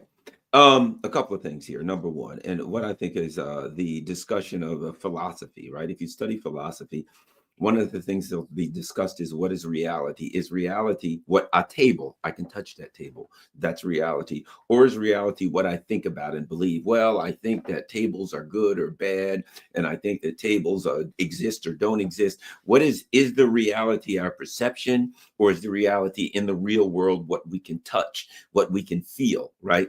So I'll give you another analogy, and I think these are going to make sense in the context of this issue of negotiations, right? The other part of it is, I used to have when I used to do sales, When I first retired from law enforcement, I did sales for a while, and I had a sales manager. He was great, and this is the way it worked: is he'd say, you know, you go out and you talk to this customer. Oh, we want to put cameras and security systems in buildings, stuff, all this stuff, right? And you come back from a sales visit, and you'd say, well, I talked to them. Don't tell me all that stuff. Where are we? Did you get the sale or you didn't get the sale? If you didn't get the sale, tell me why so I can intervene, right? All he wanted to know is for me to say, look, I didn't get the sale. And the guy said 15,000 was too high for installation. He could do as high as 10. And he'd say, I'll get on the phone with the guy and get the deal. He wanted to know in the end, he didn't want to hear about the discussions or whatever. I want to get these numbers. Tell me where we are. Right? Can we get the sale? Is there anything I can do as a manager? And then I'll move on to the next guy. He was about end result. Here's my point. Negotiations is a dance, right? Okay. A perfect example here. And if I'm the Russians, I look at this. So Witkoff meets and the so-called diplomats meet, right? And they talk about two things. Well, we've got to go somewhere. Number one, we can open up direct flights between Moscow, between the U.S. and remember the diplomats were talking about that direct flights between Russia and the U.S. open back up. Number one. Number two, something else we can discuss is, and this is all part of what I'm getting to. We can discuss the U.S. under Obama seized a bunch of Russian properties. They had various properties and stuff like that. One right here on the Eastern Shore, on the Wye River, they had a property where the diplomats would go and they'd go boating and fishing and relax, or they'd have meetings, things like that, right? The U.S. seized all of their properties, and the discussion also with this was giving their properties back and having proper diplomatic relations. Yeah. Have any flights changed? Nope. Have they given the property back? Nope. Right? So they're doing a lot of negotiations, but my old manager, if you say, well, how are negotiations? He'd say, what's come of it? Nothing. Then you've accomplished zero. Either we can fix that or we can move forward or move on. So my point is this. And if you think about it, the U.S. puts forth a plan that the Russians aren't going to take, right? Oh, okay, the Russians won't take it. But before we give it to the Russians so they can turn it down, let's give it to Zelensky. They don't get a chance. Zelensky, no way. This is not even a starting point. Oh, okay, well, let's meet with London, Europe. We can't do that. So the U.S. puts forth a plan that nobody will accept because there isn't a plan that the U.S. can put forward internally because of the fighting and the neocons and the factional inside the U.S. blob. There's no plan that Trump could put forward that anybody would accept. So the only result that I see is the kinetic destruction of Ukraine, and Russia takes what they want. But if I'm Russia, why don't I keep this dance going? You know what I mean? If I'm Russia, I'm like, sure, yeah, let's talk about this. I'm going to be beating the hell out of Ukraine the whole time. But if you're Russia, why wouldn't you do this busy work? Because to me, if after all of this time, you come up with a plan that a couple of schlumps on YouTube, you know what I mean? I'm not John Mearsheimer or Matt Locke or any. I'm just a schlump. I'm an ex-cop. I'm a guy who, give me a break. And I can look at it and say, based on my expertise, which is pretty much zero, that ain't going nowhere. Dead letter. I think they should be able to figure it out. And the Russians are like, yeah, let's keep talking with these clowns and we'll just keep doing what we're doing because we see what we got to do to finish this off. That's my evaluation of this whole, quote, negotiating dance that's going on that seems to be nothing else but negotiating for the sake of negotiation. So the Trump team can say, hey, we're negotiating with the Russians, and the Russians can say, that's great negotiations, let's meet again, we'll meet in Doha, maybe somewhere else next time. That's great. They'll eat good food, there'll be people taking pictures, they'll march. They talked for 6 hours. I think it was 8 hours. I think it was 9 hours and 27 minutes. Get out of here. That's what I'm thinking. It's going nowhere. Show me the money. What has come of these negotiations? Zero have come of negotiations in like 3 months. Yeah. The beauty of it for the Russians is that they come across diplomatic. They come across open to make a deal. They come across, hey, we tried. We did everything we could. We worked with the Trump administration. We worked with the Americans. We tried to come up with a fair deal. But look at the Europeans and Zelensky. They just wouldn't accept anything. And Trump, knowing that he wants to make a deal with the Russians, he may come away with this and say, all right, this is Joe Biden's war. I'm stopping. I'm done. I'm calling it, I'm walking. However, there's money to be had in Russia.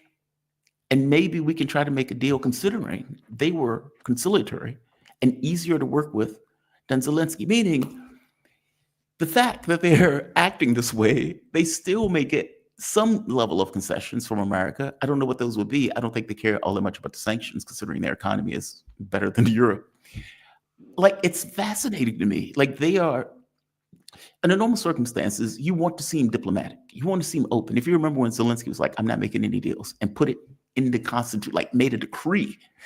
Okay, well, that looks bad. If you're an American and your proxy is like, I don't want to negotiate, that looks bad. And so they pushed Zelensky to say, hey, you need to pretend like you're negotiating. In which case Zelensky calls and says, okay, I'm willing to negotiate. Okay, well, but everything that he says is to the contrary. And if you listen to Arestovich, I have the clip somewhere where Arestovich is the guy that says, why should we give up 4 oblasts? Like, why should we give up 4 regions? And Arestovich logically pointed out, it's 4 now, in 6 months it's going to be 6, and in a year it's going to be 8. That's why. Basically, this is the best deal you're going to get. And accepting this deal, at the very least, or being willing to say, I accept the deal, puts the onus on the Russians on whether or not Putin is going to change his red lines. Zelensky doesn't have sense enough to do that. And instead, they're hitting Kiev. They're hitting, they're taking territory left and right. They took like 4 different spots, like over the course of the last several days. They cannot replenish their ranks. And yet, Zelensky is still, nope, I don't want to do it. It's bizarre, right? Like, why do you think that Zelensky has internalized this to such an illogical degree? I think Arnold said he's internalized his role as an actor. Like, he's once an actor, always an actor. He just can't leave the stage. Give me your take on that. Like, I don't understand it, frankly. It's like, look, I'll tell you this way. A person pretending they don't have cancer still has cancer. Yeah. And the notion that he's pretending as if we're going to continue to fight this war and Europe is going to be on our side to do it. Okay, well, Europe can't do it. They can't. So what do you think is going on with this? Do you think he just believes the Europeans are going to bail him out with money, weapons, and all of this other stuff? What do you think is in his mind in this? Kind of like a hologram. You know what I mean? If you look at, the old thing about a hologram, if you look at the tiniest bit of a hologram, it's everything else is the pictures of it. And people say that the universe is a hologram because you look at an atom and it looks like a solar system, which looks like, okay. So he is not reasonable about, Zelensky is not reasonable about what his actual options and abilities are. Right? He doesn't have the ability to push back against Russia and to stop them. He doesn't have the options to continue this war without the US. So he's not realistic about it, right? Meanwhile, the Europeans are not realistic about their options, what they can do to Russia, whether or not they can put together $800 billion to build a mighty army. And if they had the money, whether or not they would have the industrial capacity to do it. You know what I mean? So they're not. So he is not realistic about his options. The Europeans are not realistic about their options. Meanwhile, the United States goes after China, and it's not realistic about its options of what it's able to do with China. It's not realistic about its options of what it's able to do attacking Iran, So all the way down, you see this whole system where no one is really realistic about what their options are. No one is really realistic about how much power they actually have. Yeah. And the question with Zelensky becomes this. Is he an actor in the sense of a global actor or a global player, right? Or is he an actor in a sense of theater, wherein he is clearly, one thing's obvious to me, people were like, he's a US puppet. No, he's not. He's an MI6 British puppet. There's a difference. I've said for a while, the way the Brits looked at it, once their empire collapsed was, okay, we'll latch on to the US. We got the brains, they got the brawn. we'll use these knuckle draggers to come in and bash things to pieces, but we'll think it through. The MI6 and the Brits, who are the masters really of all of imperialism and being an empire around the world, they are the ones apparently who put the Kiev stuff, put the Kiev a government together, who put Zelensky, Jody Brar, who has said many times, there's a division of labor here.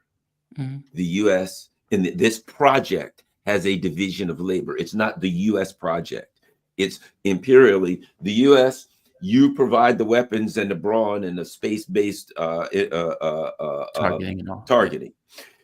We're MI6. We're good at this. We're going to go in and we're going to make the arrangements for terrorist attacks on Russia. We'll make the arrangements for putting this government together, the fake negotiations. We'll do this part. The French, you guys have always had that international, the French Foreign Legion. You guys run the mercs. You bring mercenaries in. You're really good at doing Foreign Legion. See what I mean? People within this do what they're best at doing.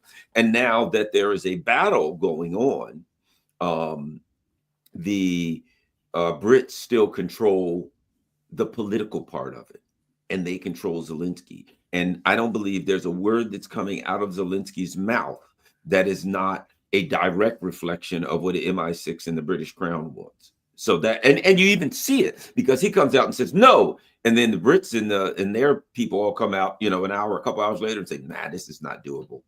So that's what we're looking at. He's aligned with Europe. And Europe, what do they care about Ukraine? Ukraine's job is to be cannon fodder. So let's just, what I think Europe would be fine with this. Look, let the war go on.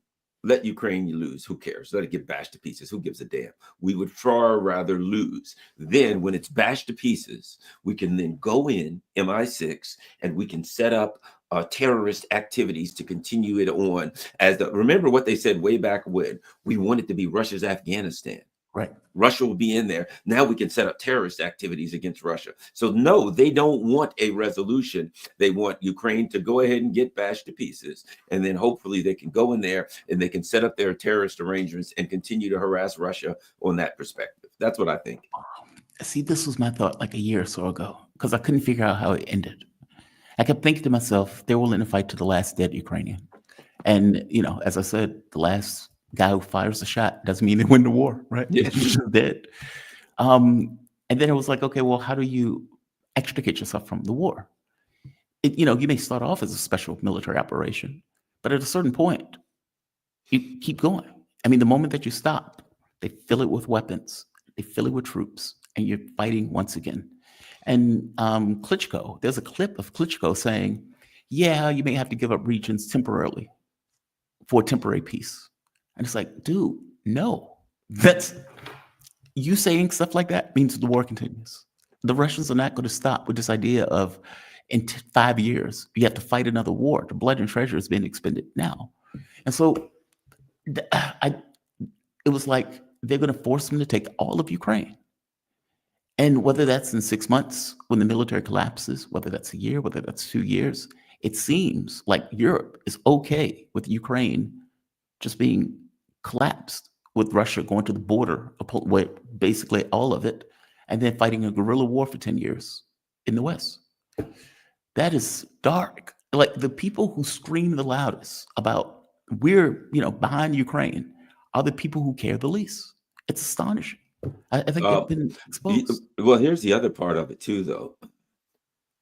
The people who are supporting this the most, I don't, the Starmers, Macrons, and their ilk, I don't know how much longer they're going to be in power anyway, because I think that Europe is heading towards, if they continue on the road that they're continuing, which they're not going to stop, there'll be like blood, there'll be civil war, there'll be violence, because the people in Europe, of course, are going to be, the working class are going to suffer, and they're going to keep pushing these people and cheating in elections and arresting the opposition until this thing really goes bad and there's bloody civil war and bloody problems in the EU. Think about this too, and that is there's a big hole in their plan, and whether or not they're really care, I don't know. And that is, all right, we're going to set up Ukraine so the Russians have to take it, and then it'll be a broken, failed state, and then we'll just keep doing terrorist attacks against Russia. But you've got this big Nazi-infested, broken hellhole on your border, armed to the teeth with weapons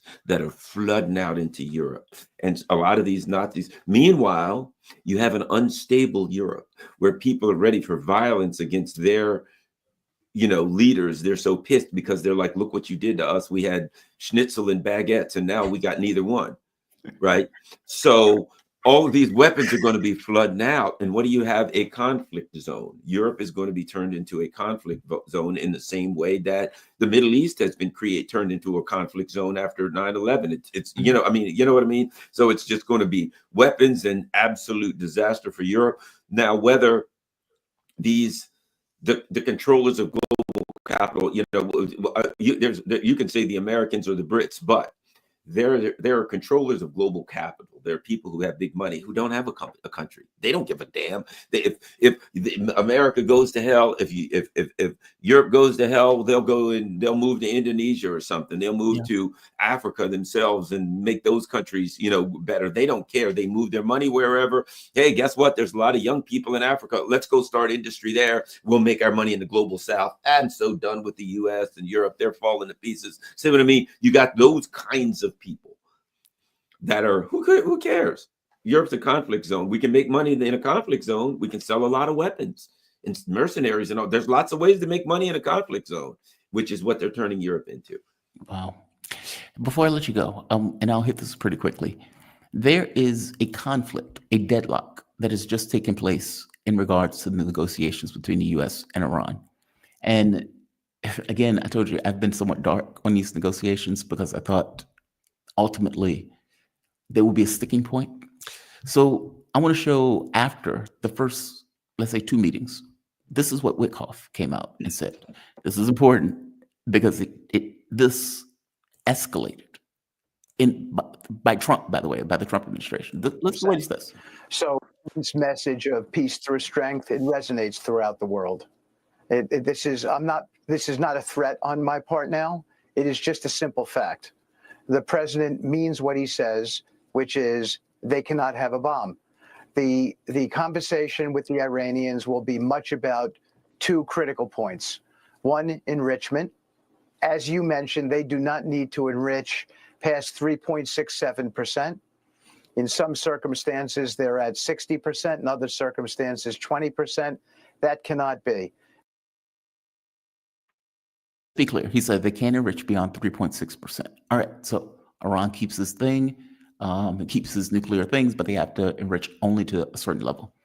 Then after he gets attacked relentlessly, he comes out and says this, a tweet. A deal with Iran only completed if the Trump deal and any final arrangement must set a framework for peace, stability, and prosperity in the Middle East, meaning that Iran must stop and eliminate its nuclear enrichment and weaponization program. So he went from 3.6% to all of a sudden, they got to get rid of it all. Now, right here, this one, they got to get rid of it all. Now, Iran pointed out certain groups are manipulating U.S. and Iran talks, goading Washington into maximalist demands. Effectively, what Wickoff was saying before, now they need something else. This is echoed by Rubio, who comes out and says this. If Iran wants a civil nuclear program, they can have one just like many other countries in the world have one, and that is they import enriched material. Now, we're not going to negotiate this in the press. We're not going to negotiate this publicly because it undermines negotiations. But there's a pathway to a civil, peaceful nuclear program if they want one. Now, just be clear. What Rubio is talking about is you need to get rid of all of your nuclear products, meaning not 3.6%, not any of it. And you need to give it to a third country and let that country bring it in. Okay, well, that's a red line. Iran has already said that was a red line. So what started off with Wickoff now has Rubio echoing a new position that all of it must go. I know you got about 2 minutes. Give me your take on this. By tomorrow morning at noon, maybe 11, Trump will have tweeted, well, things are going great. It looks like we're close to a deal. You know what I mean? I mean, that's where we are now. Think about it. Every other day, I've got to the point where I don't even read that stuff anymore. I mean, look what it's done. Yes, there's nuclear bombers everywhere. We're surrounding Iran and they better act or we're going to blow the hell out of them. Hey, we've got a great deal going with Iran today. Things are looking good. They can only go to 3.6%. We just want to deal with Iran. However, we get the Russians are talking. They better. And you're sitting here like, what the hell kind of emotional roller coaster do you think you're taking me on? Nope, nope, nope. I go back to what my old manager said. When the negotiations are done, show me a signed piece of paper that says this is the new JCPOA. But this business of, hey, this is the exact same negotiation everywhere. China, we're hitting them hard with tariffs. The next day, well, I think we'll get a deal with China. I talked with Xi Jinping yesterday. Xi Jinping, I didn't talk to him. Yeah, I think I'm coming down on those bastards. We're at 245%. This 145% will hold them. And people are like, well, you told us it was 245%. Now you just said 145%, right? And I'm like, okay, you're threatening the Chinese economically. If they sell our treasuries, any day they wake up and say, we're selling all the T-bills, we're done. We're in 1929 times 10, right? So you're bluffing Beijing that you're going to take them out economically from day to day, but then the next day you say, we got a deal. Russia, yes, sirree. Putin, he better listen to us or we'll hit him with unthinkable tariffs and sanctions. Hey, I think we got a great deal. You know what I mean? It's the exact same negotiations against China, against Iran, against Russia. One day, they better do what we say or we're going to crush them. The next day, I think we've got a deal. The next day, we're somewhere in between. And then we just go up and down all day. So and now we're at a point, I've gotten to the point where I'm back to wherever the old manager was. Show me a signed piece of paper at the end, or I'm not bouncing up and down on this emotional roller coaster anymore. I'm just going to say like this. This is the way you do things. This is your modus operandi, your method of operation. One day you tell us things are going great. The next day you tell us things are going terrible. The next day you tell us you're this close to a deal. The next day you tell us they're unreasonable. You'll never get a deal. It's getting to a point where this is just what they do ad infinitum. Maybe we'll get 4 years of nonstop. I think I got a deal tomorrow with Russia, China, and Iran. Garland Nixon, host of the Garland Nixon Show, radio commentator, YouTuber, good friend of the show. Thank you, my man. I really appreciate you, Garland. All right, talk to you soon. Have a good one. Be safe. All right, bye. All right. Garland is fantastic. He is right. That is the way they do things. And I want to go in a little bit more on the story. So if you remember Donald Trump, God, man, Garland's so right on this. In the very beginning, with the negotiation with the Russians, Trump was like, if they don't make a deal, we're going to hit them with sanctions, the likes of which Joe Biden has never seen. But now Trump's position is, if you don't get a deal, we're just going to walk. In fact, I got the clip. We're going to walk. If we can't get a deal, if we don't, if Zelensky doesn't fall in line, we cannot just keep. Yeah, right here. If there's no willingness for a deal, we're going to call it a day. That's what we're going to do. Right here. Listen to what he says here. I mean, this is markedly different than what Trump was saying prior.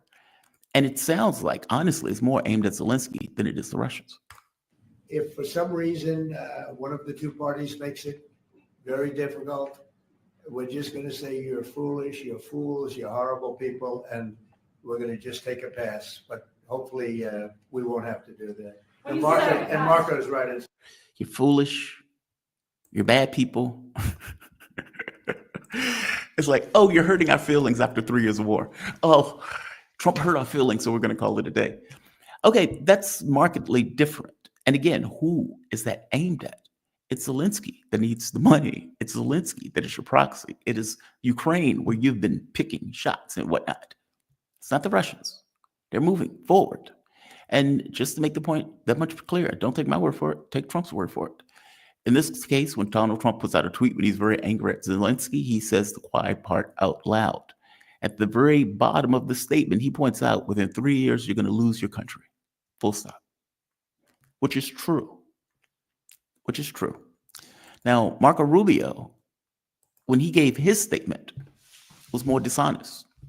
And I would wager to you that part of the reason that Russia wants to, if they want to, continue the war is to make it definitively clear that you lost.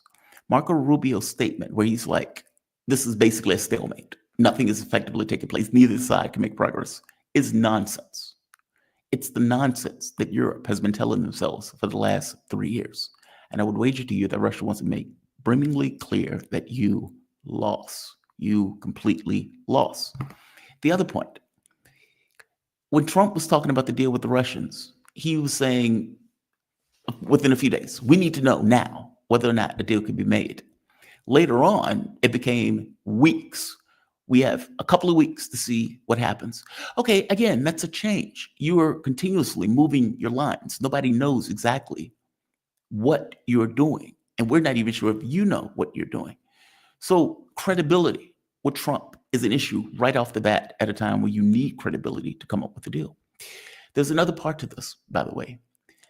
I, myself, have pointed out that the out that Donald Trump can use is based on the rhetoric that Europe has been using for the last several years. That rhetoric went something like, Vladimir Putin is trying to take all of Europe. And effectively, if he has to take all of Europe, by definition, he has to take all of Ukraine. So you can make a statement in the sense of, what are you getting out of this deal? What I'm getting out of this deal is I'm preventing Russia from taking all of Ukraine. And by limiting Russia to certain regions, I have saved, meaning that is your face-saving mechanism. You all have said that Putin is going to take all of Russia, all of Ukraine and all of Europe. Fair enough. I stopped him from taking all of Ukraine. That is my win. That is the thing that I got from Vladimir Putin. I got him to give up his want for all of Ukraine. You all said he was going to take it all. You said it for 3 years. He was going to take everything. Fair enough. I stopped him from doing so. My name is Donald Trump. Give it a peace prize. That's what he could use. And damn it, if that is not exact thing that he effectively just told reporters, I am not going to get any credit from that. But damn it, I'm going to take credit for it because I said it. What concessions, Mr. President, and to your national security team, what concessions has Russia offered up thus far to get to the point where you're closer to peace? Stopping the war, stopping taking the whole country. Pretty big concession. Right there.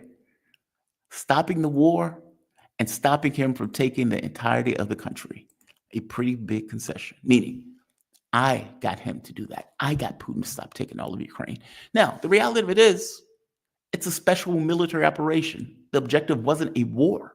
The objective was, we need to protect the Russian-speaking citizens in these various regions. And for that matter, we need to stop Ukraine from being part of NATO. That's what we want. That's our job. That's our objective. And we want to denazify Ukraine by shooting one Nazi in the face after the next, not to mention killing the military. That was the point. It wasn't to take all of Ukraine. So, but because of the rhetoric that was used by Europe and by the United States for so long under Biden and under those goofballs in Europe, he could use it. Joe Biden's war, if he needs to walk, if he gets a deal, I've stopped him from taking all of Ukraine. The logic kind of writes itself. All right. But on the Iran front, it's a bit different.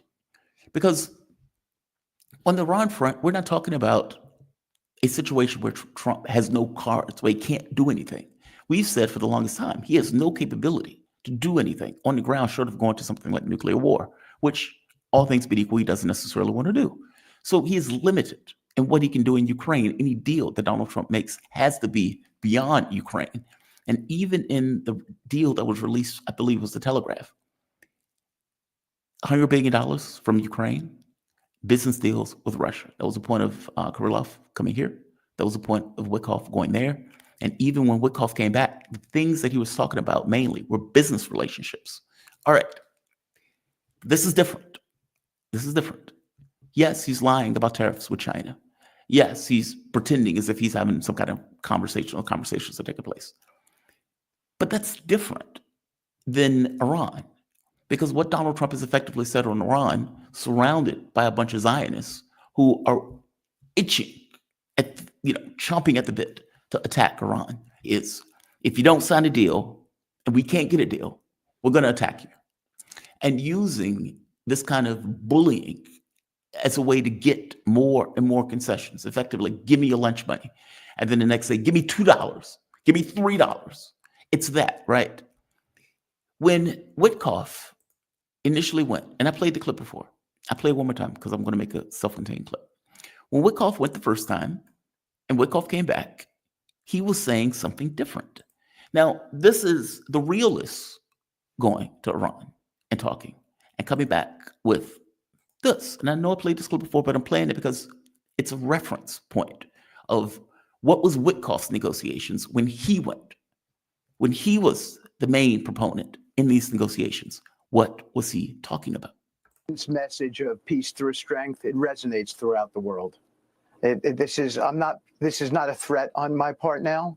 It is just a simple fact. The president means what he says, which is they cannot have a bomb. The conversation with the Iranians will be much about two critical points. One, enrichment. As you mentioned, they do not need to enrich past 3.67%. All right. They do not need to enrich past 3.67% or whatever number he wants to go with. Okay, that's very specific, right? You keep your centrifuges, you keep your capacity to enrich, but it needs to be limited. It's very specific. When you go to Iran, the foreign minister was saying something very similar right here. This is, he's speaking. But he's effectively saying something very similar. Enrichment is a red line. We're going to keep the capacity to do so. I should show this. We're going to keep the capacity to do so. All right. We're on the same page.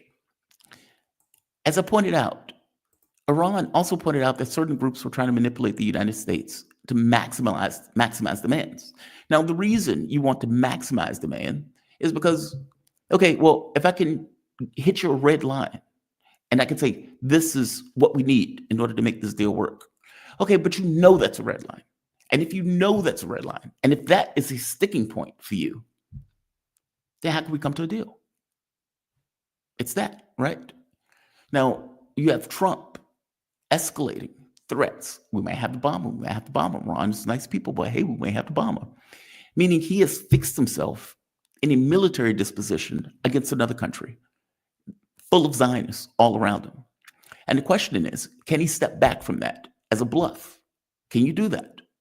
Now, yes, he could do this with all this other stuff where he's lying about Russia and Iran and China. Fair enough. But he is not threatening military force against them. He is threatening military force against Iran, and he's surrounded by a bunch of Zionists as he does so, with Netanyahu chomping at the bit to attack Iran.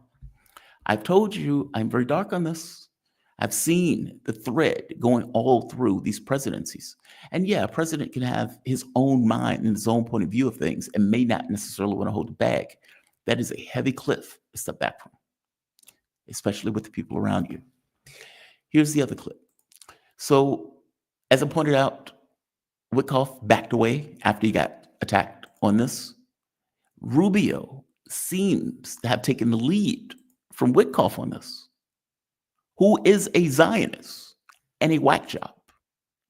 Hence the video where he effectively says, hey, Iran, they can have nuclear power. We don't have any issue with that.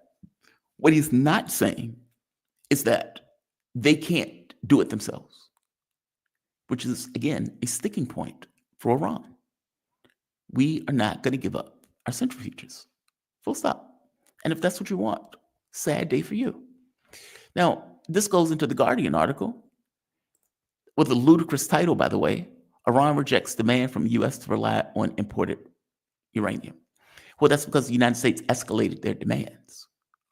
If in the very beginning, Witkoff was the lead and Witkoff was coming around saying, all right, 3.7, we can deal with that. And somewhere along the line, Trump gets pressured to, well, no enrichment. And now you see Rubio, not Witkoff, sitting in this picture.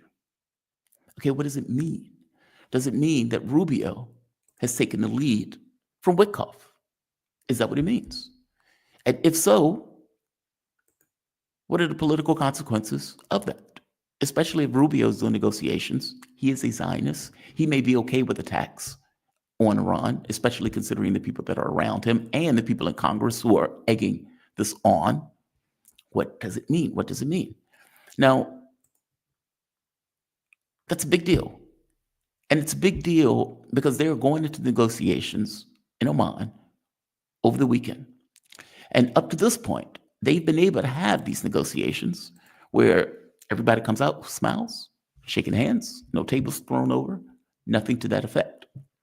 Trump has put guardrails, supposedly, on the negotiations, so much so that Iran came out and said, hey, let's have a memorandum of understanding around this issue. Problem is that if indeed that is Rubio's final stance, meaning we're not budging from this, you must get rid of all of your reactors, then you've just hit a red line. Iran is not interested in giving it to a third-party country. And of course, they're not a monolith, so you may have elements in the government that may be willing to do that. The problem is that you're doing this under threat. And so the person who's threatening you may take it upon themselves to think, we can ask for more. If they're willing to give that, what else are they willing to give? This is the issue with the threat part. Now, there are going to be elements in Iran that are hardliners who are like, no. If we need a skirmish to make that work, then we need a skirmish to make that work. Meaning, if you need to attack us and we need to attack back in order to come to some kind of resolution as a demonstration of strength, then damn it, that's what we need to do. That is a potential, especially if they can't mend the gap on that, or if Donald Trump is bowing to Zionist, neocon pressure that has wanted to attack Iran for a very long time. From my point of view, there's been a thread going through knocking down one government after the next, after the next, after the next, with Iran being the last man standing. And as the last man standing, what is the U.S. going to do? What has the U.S. done in the previous administrations? Obama, Joe Biden, etc. They've gone after Syria. They've gone after Iraq. They've gone after Afghanistan. Sudan is a basket case. They completely destroyed Libya under Obama.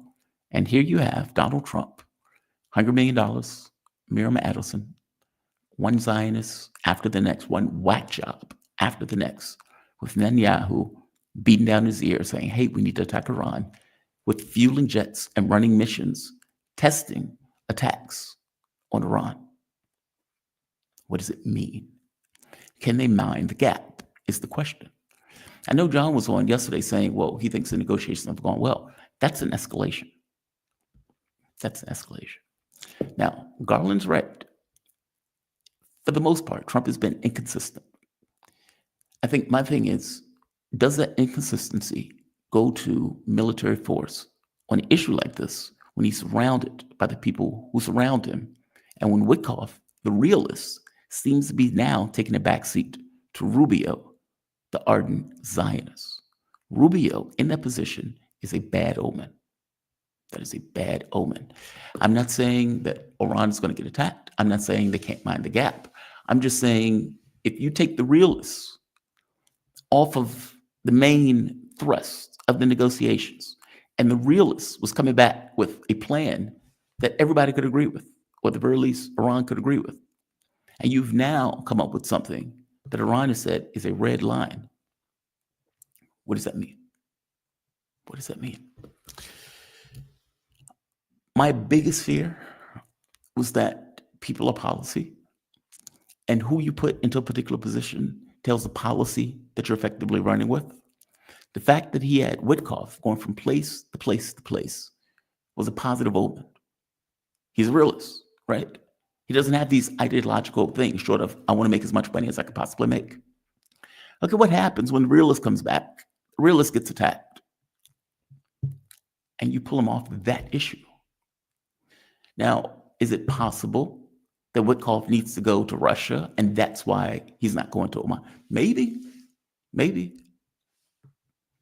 But either way you look at it, if indeed that's true, he put a realist on there for a reason, because he didn't trust his State Department, which was completely sidelined for many of these negotiations. Witkoff goes to Russia. Rubio the person who Trump apparently didn't trust because he was sidelined, is now going to do negotiations in Oman. And even the pictures that are being shown are of Rubio, not Witkoff, in regards to these negotiations. The statement that is coming out from Rubio, not Witkoff anymore. Witkoff was on, Sean Hannity. Now Rubio is giving statements about what Iran must do. Bad omen. Bad omen. That doesn't mean that Trump can't get some kind of deal and then turn around and sell it like a win, kind of like the Ukraine thing. What are you going to get from Vladimir Putin? I'm going to get the fact that he's not going to take all of Ukraine. That is just a massive success. So Trump could get a deal conceivably with these threats being to try to compel behavior.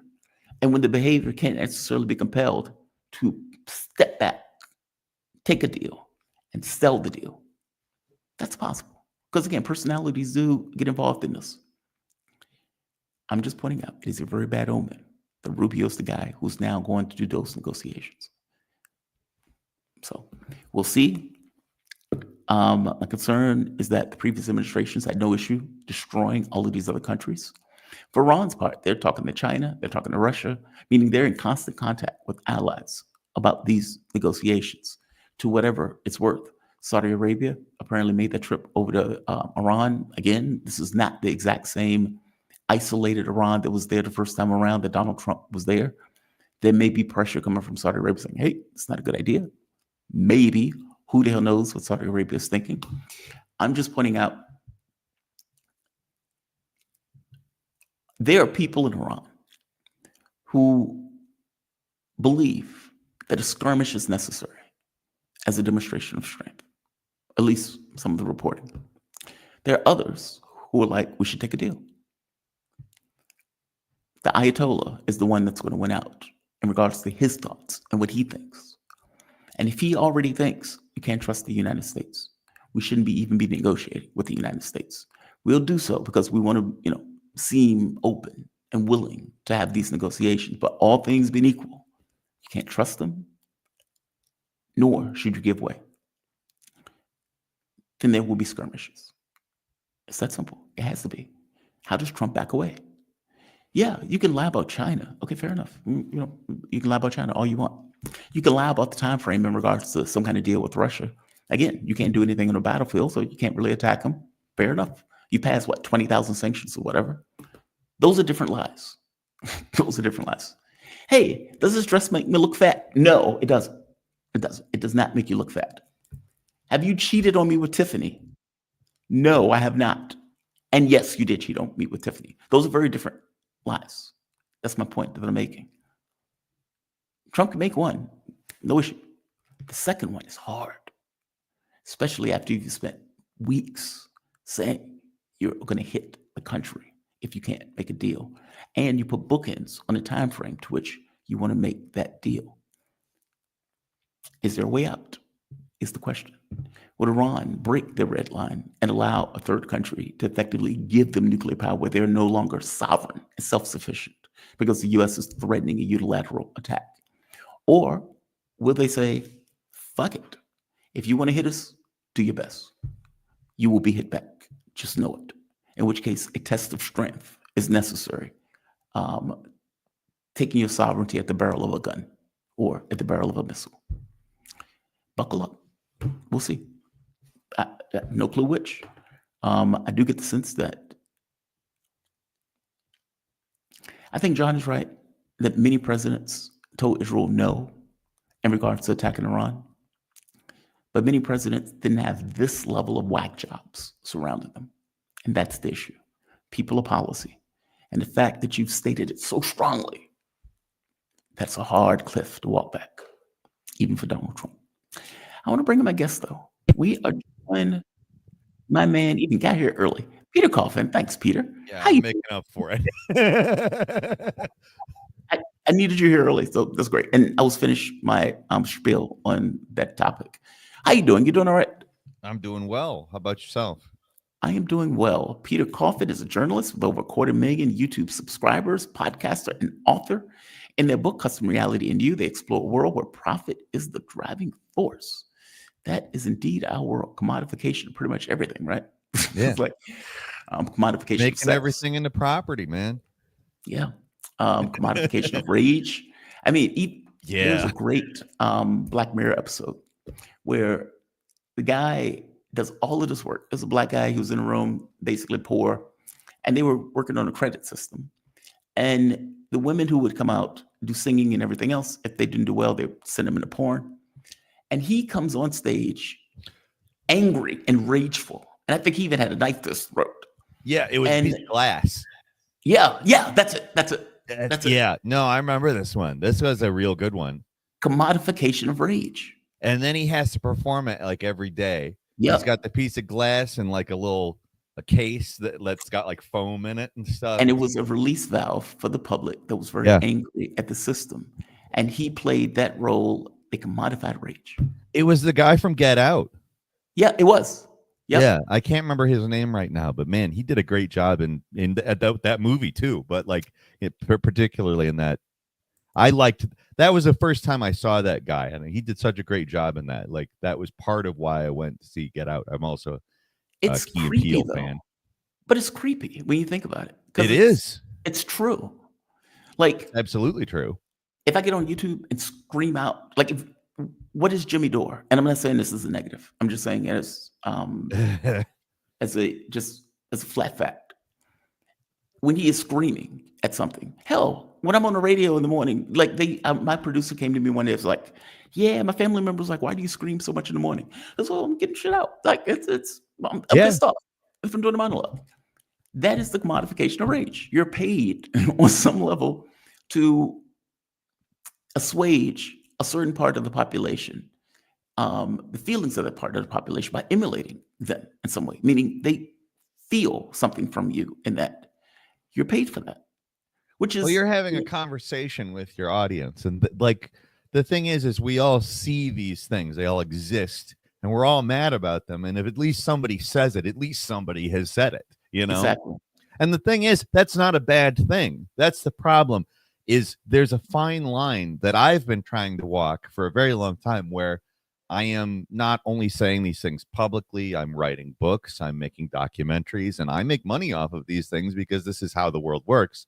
Right. I don't make a lot of money off of them, right? But like, I do make money off of them. Yeah. And so it's a fine line. You have to kind of be like, all right, well, I want to be authentic here. I don't want to say this in a manner where it diverts people's energy away from actually doing things. And it's very, very hard to do that. But I think that you do a good job of that in particular, because I don't feel like people just stop here. I feel like that this is thoughtful conversation that kind of prompts people to think as well. I just tell people what I think.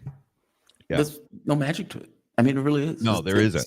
It's just, you got to be careful, but there isn't magic to it. Yeah, this is like those matches. This is literally my thoughts. Like when I bring people on, it's because I'm interested in a subject matter. Like Hamza talking about Pakistan or India, or Anna when we're talking about China. It's an interest. It's like I get fascinated by this stuff, like just the inner workings of how. Yeah, I get fascinated by it, and so I just talk about the stuff that fascinates me. No, I watch your show specifically for that reason. So, dude, I appreciate that. It always weirds me out a little bit when people tell me that. I don't know why. It's like, obviously I'm doing a show for people to watch, right? It always weirds me out. It's like, I watch the show. It's like, do you? Oh God.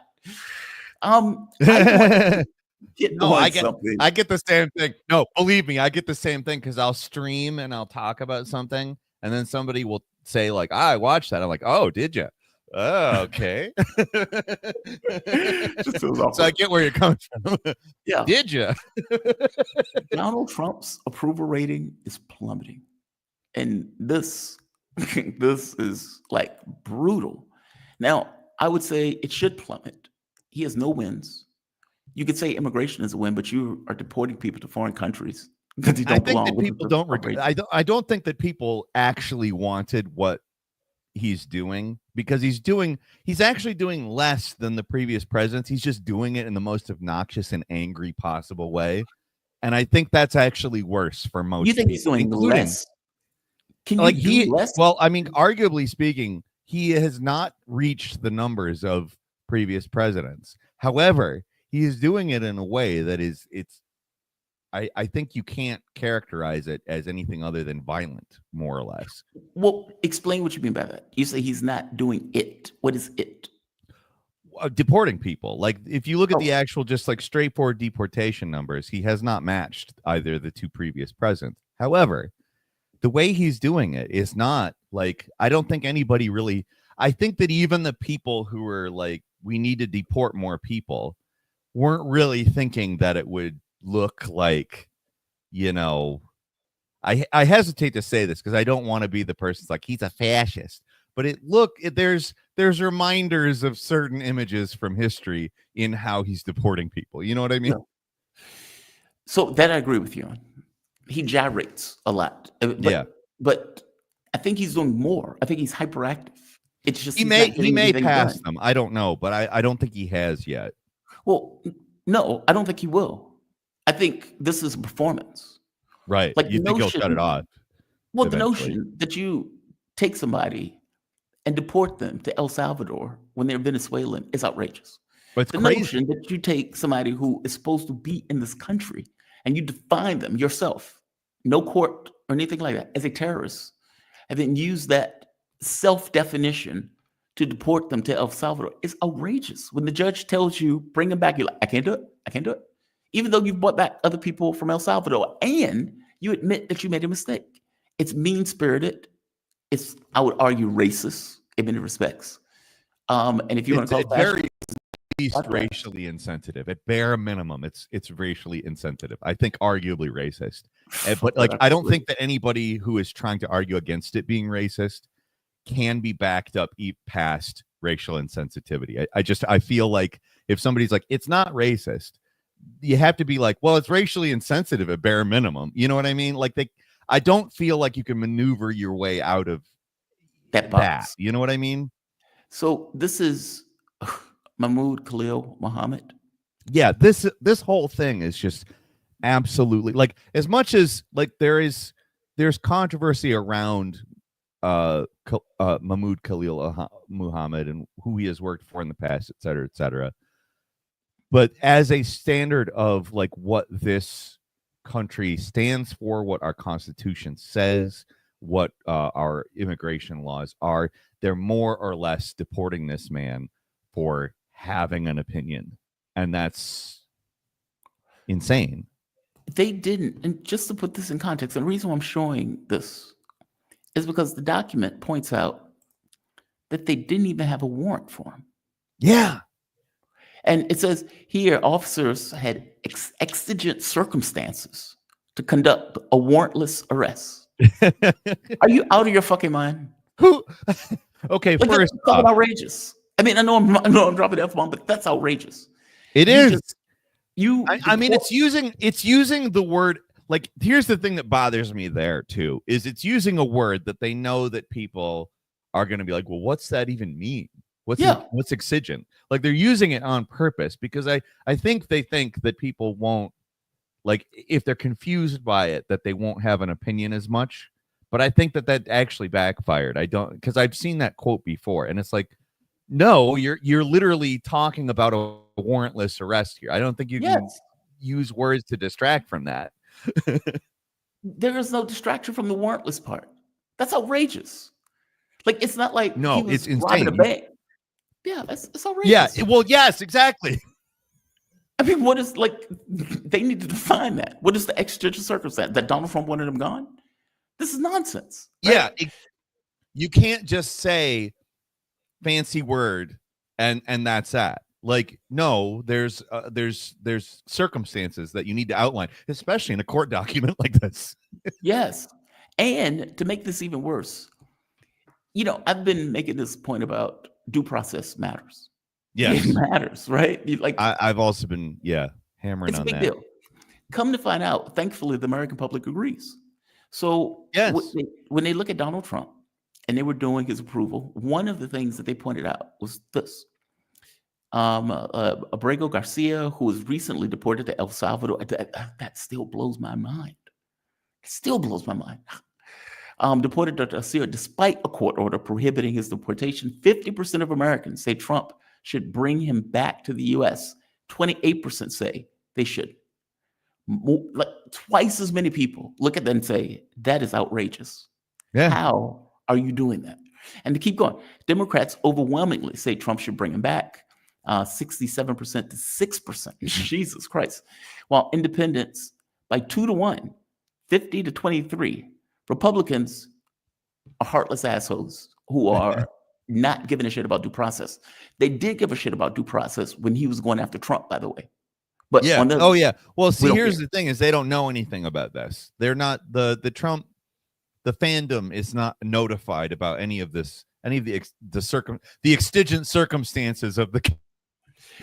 I mean, going, you but know, it shouldn't- they're not. but- We're people who, you know, look into this kind of a thing. An independent minded. I definitely fall into that independent category, not the Democrat category. But I do think that he should be brought back, and it's because I've looked into that situation, and again, like they sent him to a country that, I mean, against the court order. I mean, I don't need to review what it is.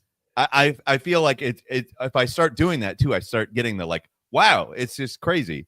Yes. But I think most people, you know, look into it, and the Democrats and the Republicans specifically kind of, they have their little fandoms, and they kind of have marching orders, so to speak. And the Democrats are on the right side of this one, obviously, but that doesn't mean it's necessarily for the right reasons. They may not be particularly educated about it either. But I would say that people who actually look into it, who are not necessarily committed to a team, I feel like it's very hard. It's very hard to come at that and go, we shouldn't bring this man back to this country.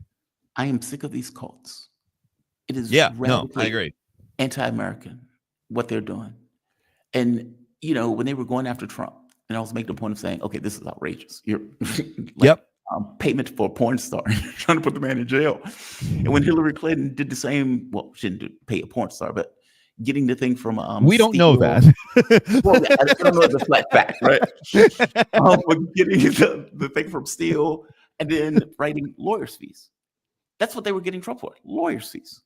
And they Yeah. said, we need to put you in jail. Whereas the FCC hit Hillary Clinton with a fine, everybody was fine with it. Keep it Yep. moving. Yep. I don't like these cults. They're very dangerous. And what I mean by that is this notion of you following in lockstep. Where you, Yep. It's so anti-American. Because the reality of it is you should be above your cult in regards to, okay, what is the American position of this? What is due process? Because that's an American position. They put due process in because of kings, right? This notion that the king could throw somebody in jail randomly anytime they wanted to. Yep. That is this. Well, That is yes, this. exactly. Except for instead of throwing them in jail, we're throwing them into random countries. Right. Like literally, like by all accounts, essentially random countries. It's so outrageous. Like I feel like I want to scream, right? Because it's so outrageous. And I feel like I need to keep hammering that point on how outrageous it is. But that would be a boring show for me to do that for like 30 minutes. Or The it would be notion- a well commodified outrage. Well commodified outrage. But this is notion- the difference between yourself and myself and that kind of a thing is in our heads. It's like, well, you can't just keep doing that. You know? Yeah. I mean, in my head, you can't do it at all. Yeah. Like, how do you do that? And the court says, bring it back. Be like, whatever, man. I So don't you go know. off I the don't court. think he can. I think that he's stuck in El Salvador for reasons. Hashtag reasons. Yeah. And the Supreme Court 9-0, a conservative majority Supreme. Yeah, it's conservative Supreme Court. exactly. It's Bring not him a back. court. It's not a court that is like not sympathetic to Trump. Right. They made Like- him a king, for God's sake. More And or they just less, moved like he put them all there. Like, well, not all of them, but like a fair Most of them. number of them are his. Like, and the fact that they're like, no, sorry, you can't do that. it's like, all right, well, maybe you should listen to this one, Trumpo. You know, The American public thinks he's too harsh on the issue of immigration. They think his well, it's economic- crazy. It's crazy that we've gone from so if you think about during the campaign, we were talking about immigration from the perspective like the Democrats will not admit that there is a problem. Right. And there is a problem. That's absolutely true. But we've flip-flopped on that because of he's not actually handling the problem. What he's doing is he's just punitively like taking certain people and making them very visibly like just thrown into a random country, or in the case of Mahmoud Khalil, he states a certain opinion. Like that one, I think it's particularly egregious because he's more or less being targeted because he has an opinion. Yeah. That's as anti-American as you get. That's the First Amendment right there. And he's not the only one. I mean, and I don't care if somebody's not an American citizen. Everybody says, well, that only applies to American citizens. I don't give a shit.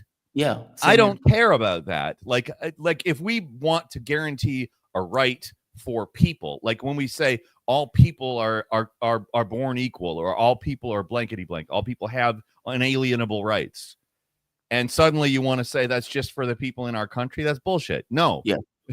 If we have Agreed. a constitution that guarantees people rights on the basis of their humanity, then they should have the right to have an opinion and not be tossed out of the country. Agreed. And now, is he a few times. Is he bringing fentanyl in? Is he attacking people? Is he robbing banks like you said earlier? Nope. Like, no. But if he was, maybe that would be a different conversation. He's not. He just was advocating pro-Palestine. Like that's literally what that guy was doing. And he's done it a few times, not just for Mahmoud. I mean, like somebody states in, and even doing this thing where somebody shows up for a hearing so they can stay in the country and they grab the guy and throw him out the country. Like this stuff is outrageous. And there's no pushback. There's no response. There's nothing. It's just, and Trump the thing is, to toss people out the country. And so Trump tosses people out the country. And real quick, to your point, it's not like he's being successful on actual immigration issues. Exactly. It's just high profile stuff where the red meat eaters, they're like, oh, yeah, we love the fact that you threw that guy out of the country. It's spectacle. Like he's generating spectacle to satisfy the demands of that he was given during his campaign, because he's not actually solving the issue. Like, again, there is, and I know that people hate this idea. There are certain people who will just argue against you vehemently, but there are cartels and gangs that bring lots of fentanyl into this country, and it kills people. And that is an actual problem. And he's not actually doing anything about it. Here's another poll, or multiple actually, on Trump. Trump's approval rating on April 23rd. Pew Research, 40 to 59, a 19-point drop. Fox News, 44 to 55, an 11-point drop. And a favorable network, right? Fox News. YouGov, a 6-point drop, 44 to 53. Rasmussen, a Republican poll, it always trends Republican, +2. It's always an outlier. Rasmussen is never right. And Nate Silver pointed out that Trump's second term average hits new low of -7 versus +11 at the beginning of his term. He comes in with a positive, and within a few months, less than 100 days, 11-point drop. And if you go for independents, it's like a 33-point drop. Independence is what's important too, in my opinion, because they're the people who are attempting not to play the team sports. They're the people who, I mean, you kind of can't not play team sports without some kind of like radical agenda of some sort. But like the average everyday person who's not red and not blue, that's really the opinion that matters. And the thing is, I don't think that this is coming from like Trump derangement syndrome, for instance. There's a lot of, I am very vehemently against people getting Trump derangement. I think that that's insane, because I think that it plays right back into that team sports dynamic we were talking about as toxic a few minutes ago. But once you have that, you're not criticizing this guy on the real problems, and you're not willing to acknowledge that like the previous guy had a lot of those exact same problems, or the previous guy to that, or the previous guy to that, et cetera, et cetera. And then also when something goes well, you're not willing to acknowledge that. And I just think that that's a terrible viewpoint to come from. But when you look at the numbers, and they are going in this direction on essentially every poll, I mean, arguably just +2 on the Rasmussen is actually kind of a little grim, because that's only 2 points. But like, it's very clear that the country is not happy with the direction. And I think that a lot of people do also see through, like, they do see that this is spectacle as opposed to, like, it's just cruelty and violence as opposed to actually saw, like, the immigration problem. Again, we could talk about the fentanyl problem. We could talk about the fact that our immigration infrastructure more or less just dumps people in large cities. And that's not, it's neither humane towards the people, nor does it make the cities more livable for the people who are already there, et cetera. Like, there are reasons that this is a problem, not just for Americans, but also for the people who want to come into this country. Like, there's a lot at play in the immigration system that needs to be addressed, and he's not addressing it. He's just doing cruel shit, you know?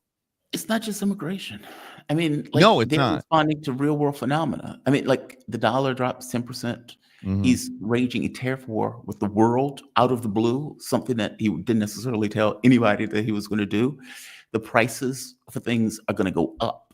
The economy is going to hit a recession, which means you're paying more because the dollar is weaker, and you're paying more because of the tariffs that they're effectively enacting during a recession where they're going to have mass layoffs.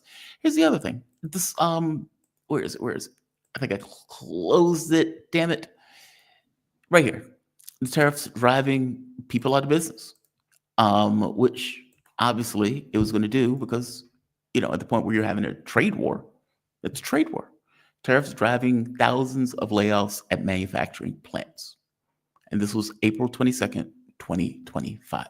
Like, I could go to the dollar thing. I could go to, you know, the trade war with China and the way that China has responded to it, going directly after, okay, we're not going to use your beef. We're not going to use your Boeing jets. We're not going to use, and going down the list in very targeted, specific ways of trying to injure and make that point clear.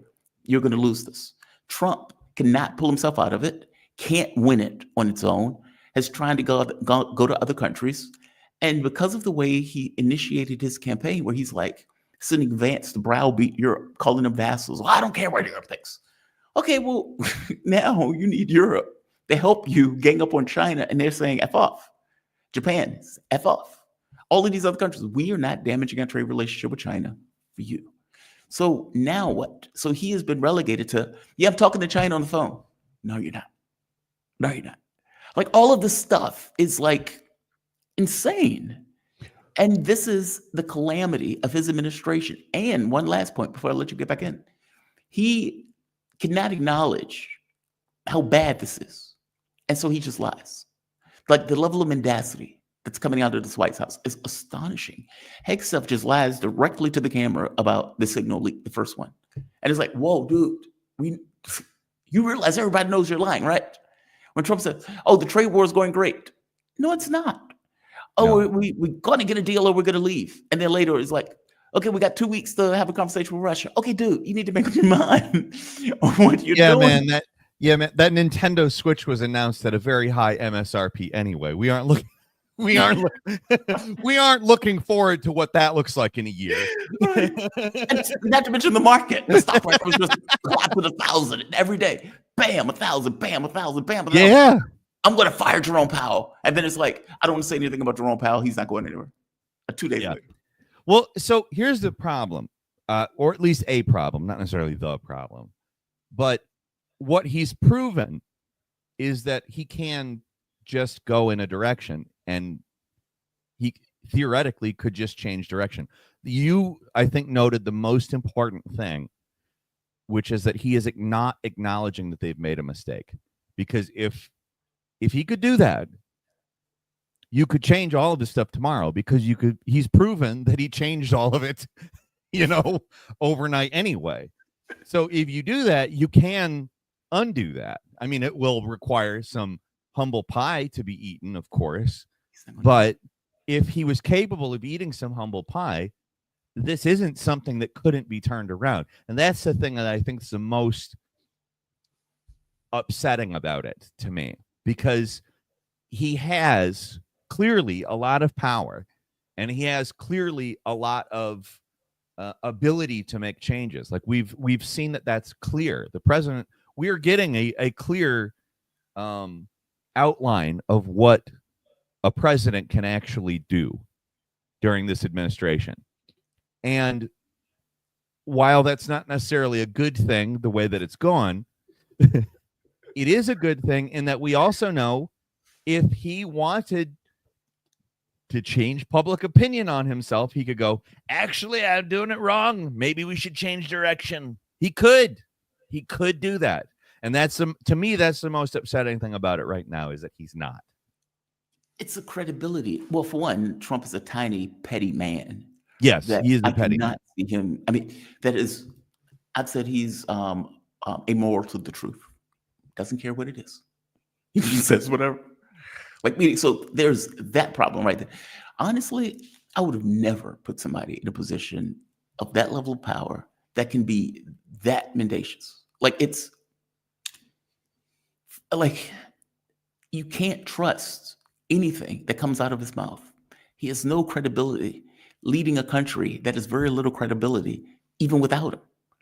Yeah, we're not exactly the most well-liked country in the world. No, no, we're not, right? And he has taken that to the nth degree of, what's wild about Trump?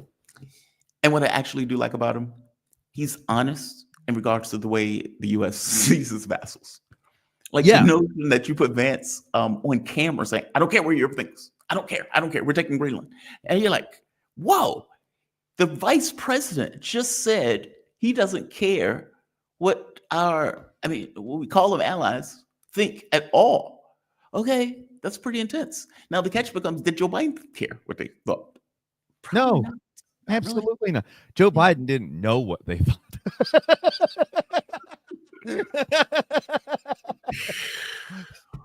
It's just wow. I mean, listen up, Jack. Well, never mind. He didn't know, but he wouldn't have cared. It's not like he would have. Yeah, he's an American president. Yeah, none of them cared. Do you think this is worse than you thought, or about what you thought it was going to be? To me, I don't really have stern expectations one way or the other with him. Yeah, because I feel like, again, the point that I just made, which is that we've got a clear demonstration of what he can do.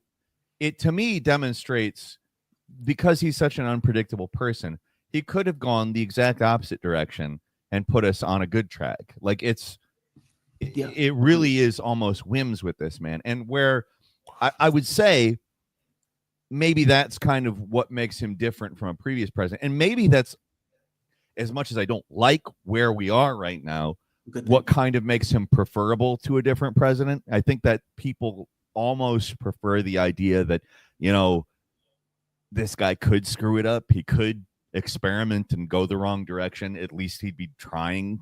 Yeah. But I think that's a charitable read, obviously. And it's not exactly my personal read, but it's in trying to figure out exactly where people are coming from, why. I do think that in certain ways, this is a demonstration of what people wanted. It's just that maybe people didn't completely understand what they wanted. Do you know what I mean? Yeah. Ironically, Trump could get a deal with Iran. Absolutely. See, that's the thing. Yeah. No, I agree with you. I very much agree with you on that. I think that, again, especially with these polls coming, I think polls, as much as he acts like he doesn't care about them, his whole thing about being a president is being well liked. That's what this man cares about. So if this man is actually paying attention, and he is, let's be clear, this is a very tuned in media president. He should know what's going on here. And in theory, that could, and this is why I was saying I was frustrated earlier, because we aren't really seeing any signs that this is what could happen. But he very much could pivot in the other direction. They're not liking this. I should do something else. Would just change up the act mid it's on the stage. Oh, you guys don't like that? Well, how about this? Like a stand-up comedian, start doing some crowd work, man. And he could get a deal with Russia. I mean, granted, he's going to have to move. He has to get. He's got a lot of fire under his ass if he's going to start doing any of that kind of stuff, because this direction that we're currently in, it's not taking us to those places, just to be clear. And if he continues on this path and doesn't pivot, because he could, again, I want to emphasize, he could pivot. That's the most frustrating. In fact, I think it's the most frustrating thing. Like, we've been proven that you can change direction very fast as the U.S. president, just from the last couple of months. We've got that as proof positive now. A president can come in and have a completely, well, not necessarily completely different, but in a lot of ways, very different agenda than the previous one. Change direction. He could do that the other way too. And not necessarily go back to the Joe Biden way, but go in a direction that is, BRICS focus. Go in a direction that is. I agree with you, 1,000%. Because what I realized with Trump when he came in, this shows the limits of presidential power. Like, for the longest time, it's like history defines you and what a president does. And Trump came in as like, okay, ripping up the book. I'm doing something different. I'm going to end the war in Ukraine. And this is after 3 years of Joe Biden. This is, well, even going back before Joe Biden, like to Obama, et cetera, in the way they dealt with Russia, with European leaders foaming at the mouth, just one whack job vassal after the next, ready and, etched for war. He's like, we're done. Calling it a day. Yeah. Now, mind you, he hasn't called it a day, right? He's still saying just Joe Biden's war, but he's still doing this stuff. But I'm pointing out, like, Europe is freaking out for a reason. Yeah. He just overnight. Joe Biden was not interested in dealing with Iran. I mean, Iran even said as much. Trump goes, now granted, the way he's doing it is grotesque. Like, just grotesque to the hilt. But he's like, I'm going to make a deal with Iran. And that's the way he's, it shows what a president could do if they were good. And I'm saying good in the sense of if they were actually doing God's work. Yes. It's just he's or intelligently trying to one could also argue that it may not even be that it's good bad. It may just be dumb smart. Like in all seriousness. But like one way or the other, like we're being shown what the president can actually do. And there's another piece of frustration I have. There's another piece of frustration I have in this. And that it takes us back to the Obama supermajority, in which we go back to that and we find out, if Barack Obama just had the will to do a real healthcare system, to codify Roe versus Wade, to actually like move forward the agenda that he proposed while he campaigned, he could have. Yes. Yeah. Like, you cannot argue against it. They had a super majority. They had the exact same thing Trump has now. And Obama had 60 votes in the Senate. Yeah. Yeah, actually. So yes, it was more favorable.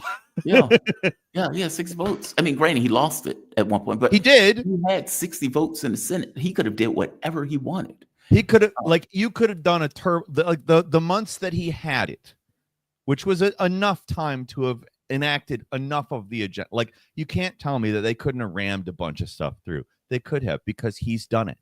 It's April, And by the way, Trump was signing one executive order after the next. I'm going to do this. I'm going to do this. Take me to court. Take me to this. I mean, like, it shows. I'm not even saying the limits of presidential power. It shows what the president can do if he puts his mind to it. That's why when you said he was doing less, and I was like, less on what specific? Because he's hyperactive. Yeah, in the raw numbers in terms of addressing immigration, he's doing less. But when I the reason I say that is because what he's actually doing is just he's honing in on certain things and making big spectacles out of it. Now, arguably, no, he's not doing less overall. Yeah. But I would say, like, in terms of the raw numbers, like the results, it's not the same thing. He hasn't done a goddamn thing. Exactly. Exactly. Yeah. It's like, I think Malik described it as a lot of unfinished business. Yes. That's a nice way of saying he didn't do shit. Right? Yeah. No, that's I would say that's a perfect way of putting it, in fact. Now, to go to Democrats for a bit, they are sitting at 23%. I'm sorry. 23% of young voters approve of Democrats. 27% believe that Democrats are focused on helping them. Hakeem Jeffries comes out and says, clearly our message was resonating. Are you serious? And then you get this guy who's every time he opens his mouth, he's wrong. It never fails. I haven't seen him on TV in a very long time, but every time he opens his mouth, he says the stupidest things. This guy. No, I know Yes. who this. I don't remember this guy's name, but every time I see him, it's like a foot and mouth. I just call him liberal trash. That's all I call him, liberal trash. That's his name for me. Sort of Bernie and AOC. I went to their rally in Los Angeles. I walked through that crowd. It was a shockingly non-diverse crowd for downtown Los Angeles. I was there. I walked through. I counted different kinds of people that I saw. And as great as AOC may be now, and as great as Bernie may be, what they demonstrated is the general problem also that the Democratic Party is having, which is if you can't get young brown people out there, if they're continuing to choose the couch over voting, the Democrats are going to lose in the midterms too. What the fuck are you talking about? I don't believe a word that comes out of his mouth. I think he's lying to his teeth. What the fuck is this guy talking about? Okay, so if you want to go raw numbers, you want the whites. I'm sorry, but like 70%, right? 67%. If you're going raw numbers. Now, I'm not saying policy-wise, you definitely want to cater to the whites, but raw numbers. I don't even believe him. I think he's lying to his teeth. No, I don't believe he's representing a Democratic Party that is trying to go after AOC and Sanders. I've got nothing but criticism for AOC and Sanders at this point. I have nothing but criticism for those two. Oh, fair enough. Fair enough. But if there's one thing I will not do, it is say that this guy has a valid criticism of them, because that's not true. Like, they say a version of things that diverts people, in my opinion, back into the Democratic Party and stops them from actually taking action on the policy proposals that they put forward. It is actually counterproductive what these two bring to the United States public, in my opinion. However, they are speaking to real problems that real people of all sorts have. and if we're like I said, I don't think you really want to. I was joking about the you want to get the whites numbers wise, because I don't think that that's actually true. I've been to plenty of Bernie rallies before the AO. I was at Bernie rallies before the AOC phenomenon, and that is where the diversity comes from. But no, it's not, because those rallies are full of people of all sorts. I've seen old people, I've seen young people, I've seen men, women, I've seen black people, I've seen Indian people, I've seen an abundance of Hispanic people at those. And the first Bernie rally I went to was in Salt Lake City, Utah, and it was this probably sounds racist coming out of my mouth, but it was one of the brownest things I've ever seen in Utah. In Utah, Mormon country, right? Utah is not a place where you see a very large number of brown people. However, at the Bernie rally, there were a pretty large number of brown people, and it's a lie to pretend that stuff doesn't appeal. I mean, when you're talking about an economic message that actually affects people in their day-to-day lives, the idea that doesn't affect brown people. It's in my opinion, that's racist. Yeah. Like, I think that's like, so you don't want the brown people helped because you don't want the white people helped. What is going on here? What is the problem? The reason he's saying that is because there is a war taking place in the Democratic Party. Yes. Where people are very angry at the Democratic leadership for failing to trump twice. And what he is doing is effectively trying to make this argument of, hey, I, black guy, didn't see any black people at this rally. Which is bullshit. Which is you're lying through your teeth. I remember I was at Temple University. That crowd was as diverse as can be. Like, you had blacks, whites, gays, straight, etc. I had videos of people crying on the video, all that stuff, because they were seeing Sanders. And I agree with you. AOC and Sanders have taken this thing of shilling people, sheepdogging them into the political party, meaning they take all of this energy from a 50,000 people crowd or at Coachella or whatever and say, okay, now go vote for the Democrats, who in no way are going to represent those things. But there's a war taking place where progressives, I mean, what is the guy? That annoying guy that they made VP within the DNC. He is literally has a pack to go after Democrats. He's in the DNC and he's going after Democrats. And so when Sanders was running, I was like, why is he doing that? Like, there's nobody, like, he's not running. Why is he running around the country? That's why. When Sanders was running around with the Kamala banners behind him, telling people to vote for Kamala, as far as I'm concerned, that personifies my criticism for them. But again, they're speaking to as much as I dislike what they're actually doing, they are speaking to the real problems of the American citizen, whether that's white, brown, whether that's Cuban, whether that's black, whether that's Indian or Middle Eastern. He's speaking to real people's problems, and that's the issue that I take with that man's argument. It's tremendously weird and racist to try to act as though that group of people doesn't have those problems and doesn't want it. Like, it's just, that's racism. It's really weird. And it often comes from like sort of upper middle class people of color, I notice, are the ones that really latch on to that. And I don't understand it, because it's like, I have known so many people. My grandmother, for instance, lived in Benton Harbor, Michigan, and I spent a lot of time at my grandmother's house, and that is an 82% black city with a median income in the current year of, I think, $22,000 a year. Wow. It is. I promise you, if Bernie Sanders showed up there and said all of those things, you'd get a bunch of people voting Democrat, which is not good, but like, it's speaking to the problems of the people. You know what I mean? I do, but black people are complicated in this. It's not straightforward. It's not, meaning black people don't vote the way whites vote. From the white person's perspective, they have two parties. They can vote Republican or Democrat. I think Well, I was just going to say, that is not the way blacks vote. There's a credibility hurdle that you need to get in order to get the black vote. Because from our point of view, when I was growing up, it was kind of like, can you win? Is it credible?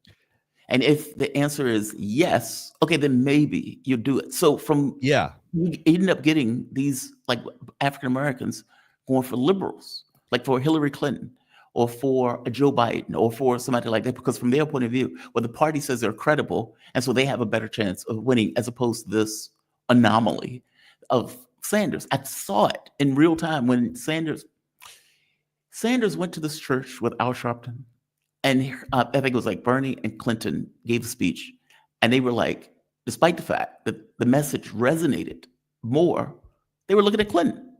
And even part of the reason that they used Joe Biden was because of the black vote. They believed that Joe Biden could get the black vote as opposed to Sanders. And if it wasn't Joe Biden, the black vote would have went to Sanders. Well, if you notice, I said vote for Democrat. I didn't say vote for Bernie Sanders. When I said if you had Sanders go through Benton Harbor, Michigan, you would have people voting Democrat. I didn't say you would have people voting for Bernie Sanders. because I don't think that Fair enough. the purpose of Bernie Sanders is to get people to vote for Bernie Sanders. The purpose of Bernie you don't think Sanders he's is to get manipulating? them. You think he is controlled opposition in the direct sense? Yes, I don't think they send him around for. I think this whole fight the oligarchy tour is something that all of these Democrat people are absolutely they're happy about it, even though they're not acting happy about it publicly. I know that they know that, these are people who would otherwise not be activated towards either politics at all, or in many cases, I think voting Democrat. I think that his purpose is getting people to vote Democrat. I don't know if he thinks that's his purpose, but I think that's his purpose. Agreed. Because look, every election, what does he do? Vote Clinton, and they boo him for a whole minute. Vote Joe Biden is the most progressive president since FDR. Yeah, I mean, he fights them through the primary and then has to act like he didn't fight them through the primary. And it's like, well, they screwed you, both the primaries. They screwed you hard in the first one, and then they really nakedly, openly screwed you in the second one. And man, oh man, you don't. He comes out. It's free and fair elections. It's like the people voted. They wanted Hillary Clinton, or they wanted Joe Biden. Yeah. It's like no.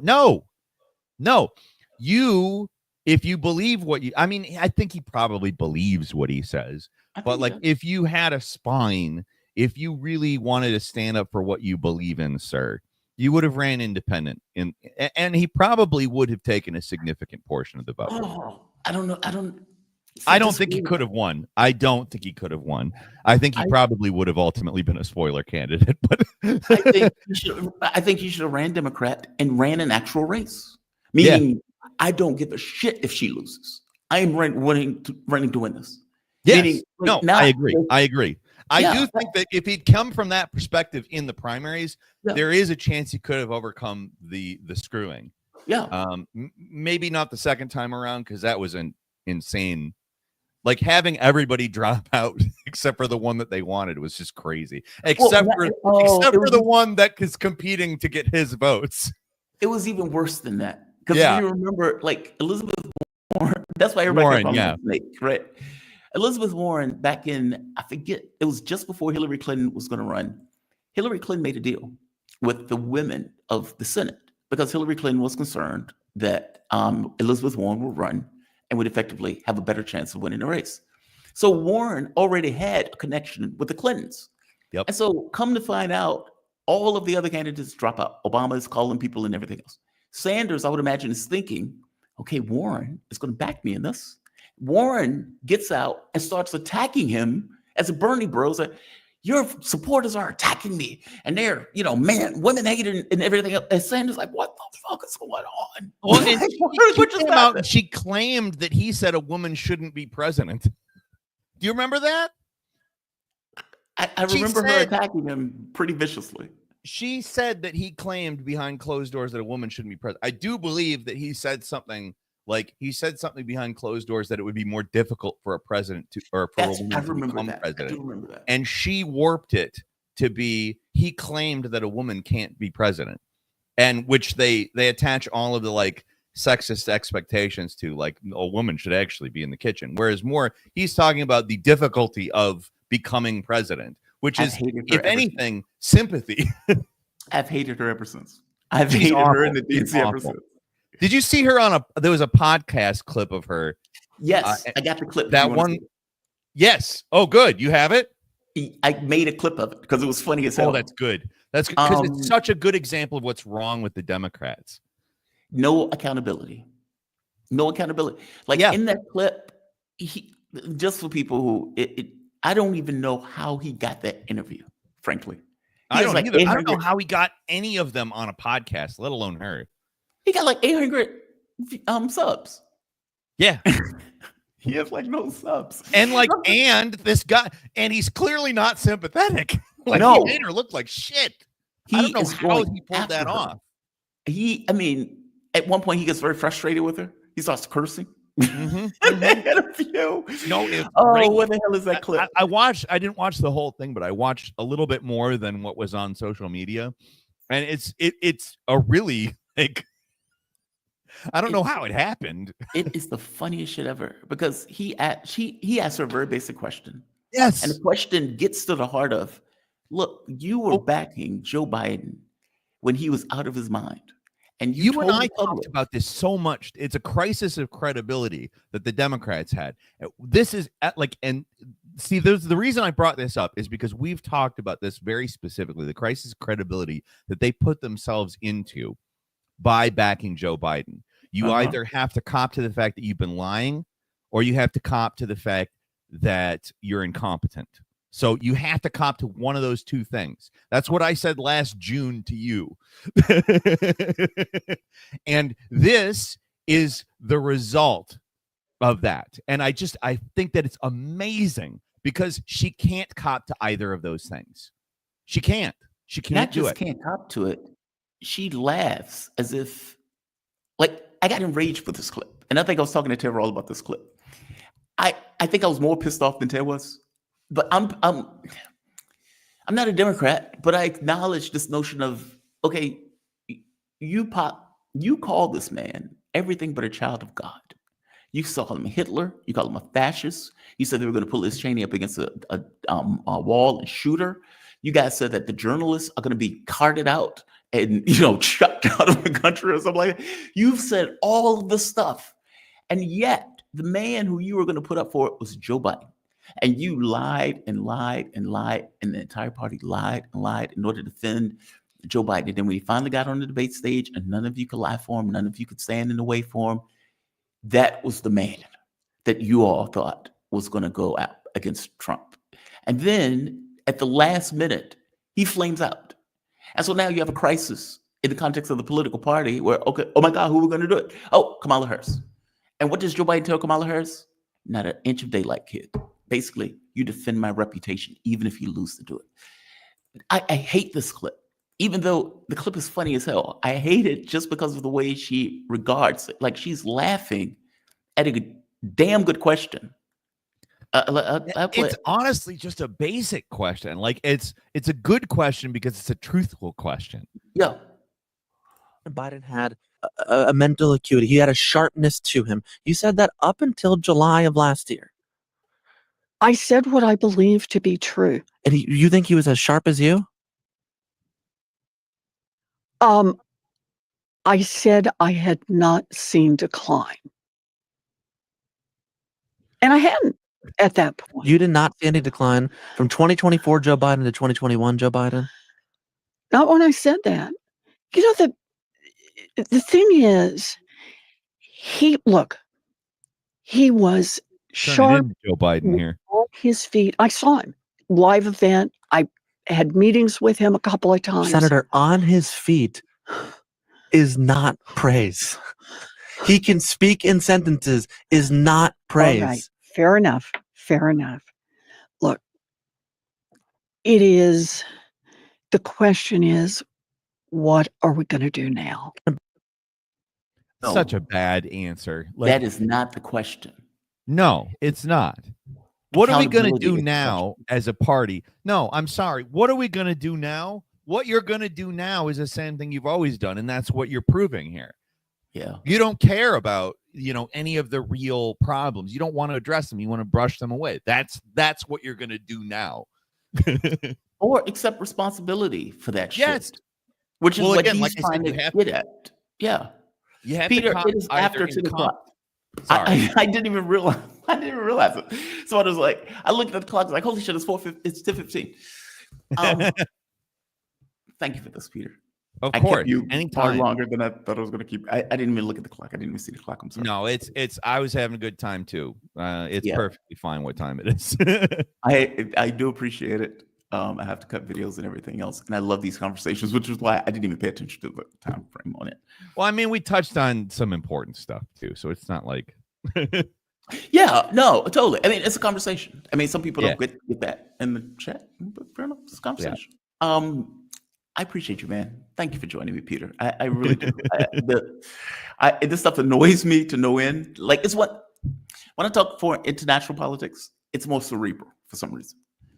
Domestic is aggravating. It is deeply. It's the same for me. I don't have the same kind of emotional response that I do to domestics. Like the foreign stuff, it's it's an exercise. Like you Yeah. understand things and you can express like what seems to be in these circumstances and what seems to be a better move here and there. But like here, it's like I feel this viscerally. Right. I have watched them do this Yeah. my whole freaking life. You know, It just stings. Peter Coffin, my man. Peter Coffin is a journalist with over 250,000 YouTube subscribers, podcaster, author. In the book Custom Reality and You, they explore a world where profit is the driving force. Peter, where can people find you? You can find me at Peter Coffin on Twitter. You can find me at Peter on YouTube. And I've started a band called That Darn Racket, which you can look up on Spotify if you want. That Darn Racket. Hot damn. All right, fair enough. Peter, shout out to you, man. You have a fantastic weekend. Thank you again. Thank you. Always a good time, man. Oh, thanks. All right, we have come to the end. I guess we went long. That's okay. I enjoyed the conversation. Didn't even look at the clock. I saw somebody in the chat say, I'm going to Hard Lens Media. I was like, oh, it must be after 10. All of you, thank you. I appreciate you guys joining me. We had a damn good crowd today, and we had a damn good show today. A lot of foreign policy, but good analysis in regards to the foreign policy. And Hamza, a journalist. So it's like you engage him kind of differently in an interview format more so. Peter, friend of the show, you just talked to him. He's not a journalist. All right, let's go to the chat before we go. Best damn morning show. That's right, Ray 36. Thank you, Ray. I appreciate it, my man. Best damn morning show indeed. Hey, JD Vance, the man who killed the Pope. Right. And what's this one? Dolan Deckett.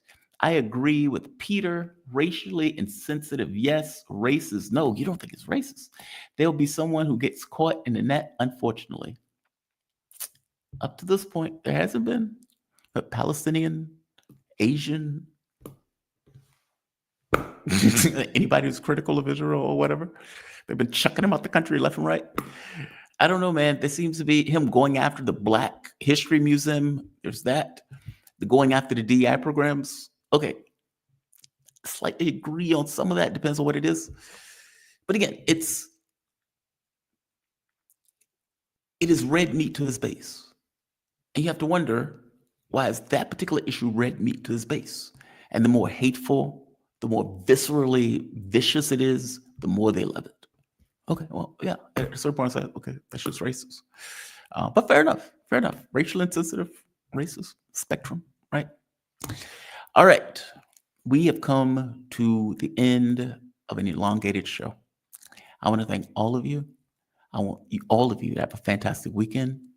And I will see you guys Monday morning. Yeah, I see you guys Monday morning. Oh, actually, Garland and I are probably going to do a show today. It's going to be at 4 p.m. So there's that. So you probably see me once again today before tonight's over with. You all have a fantastic day. Jamal Thomas, morning show. Signing off. Have a good one, all. Y'all be safe. Come on. What am I doing wrong? Oh, this.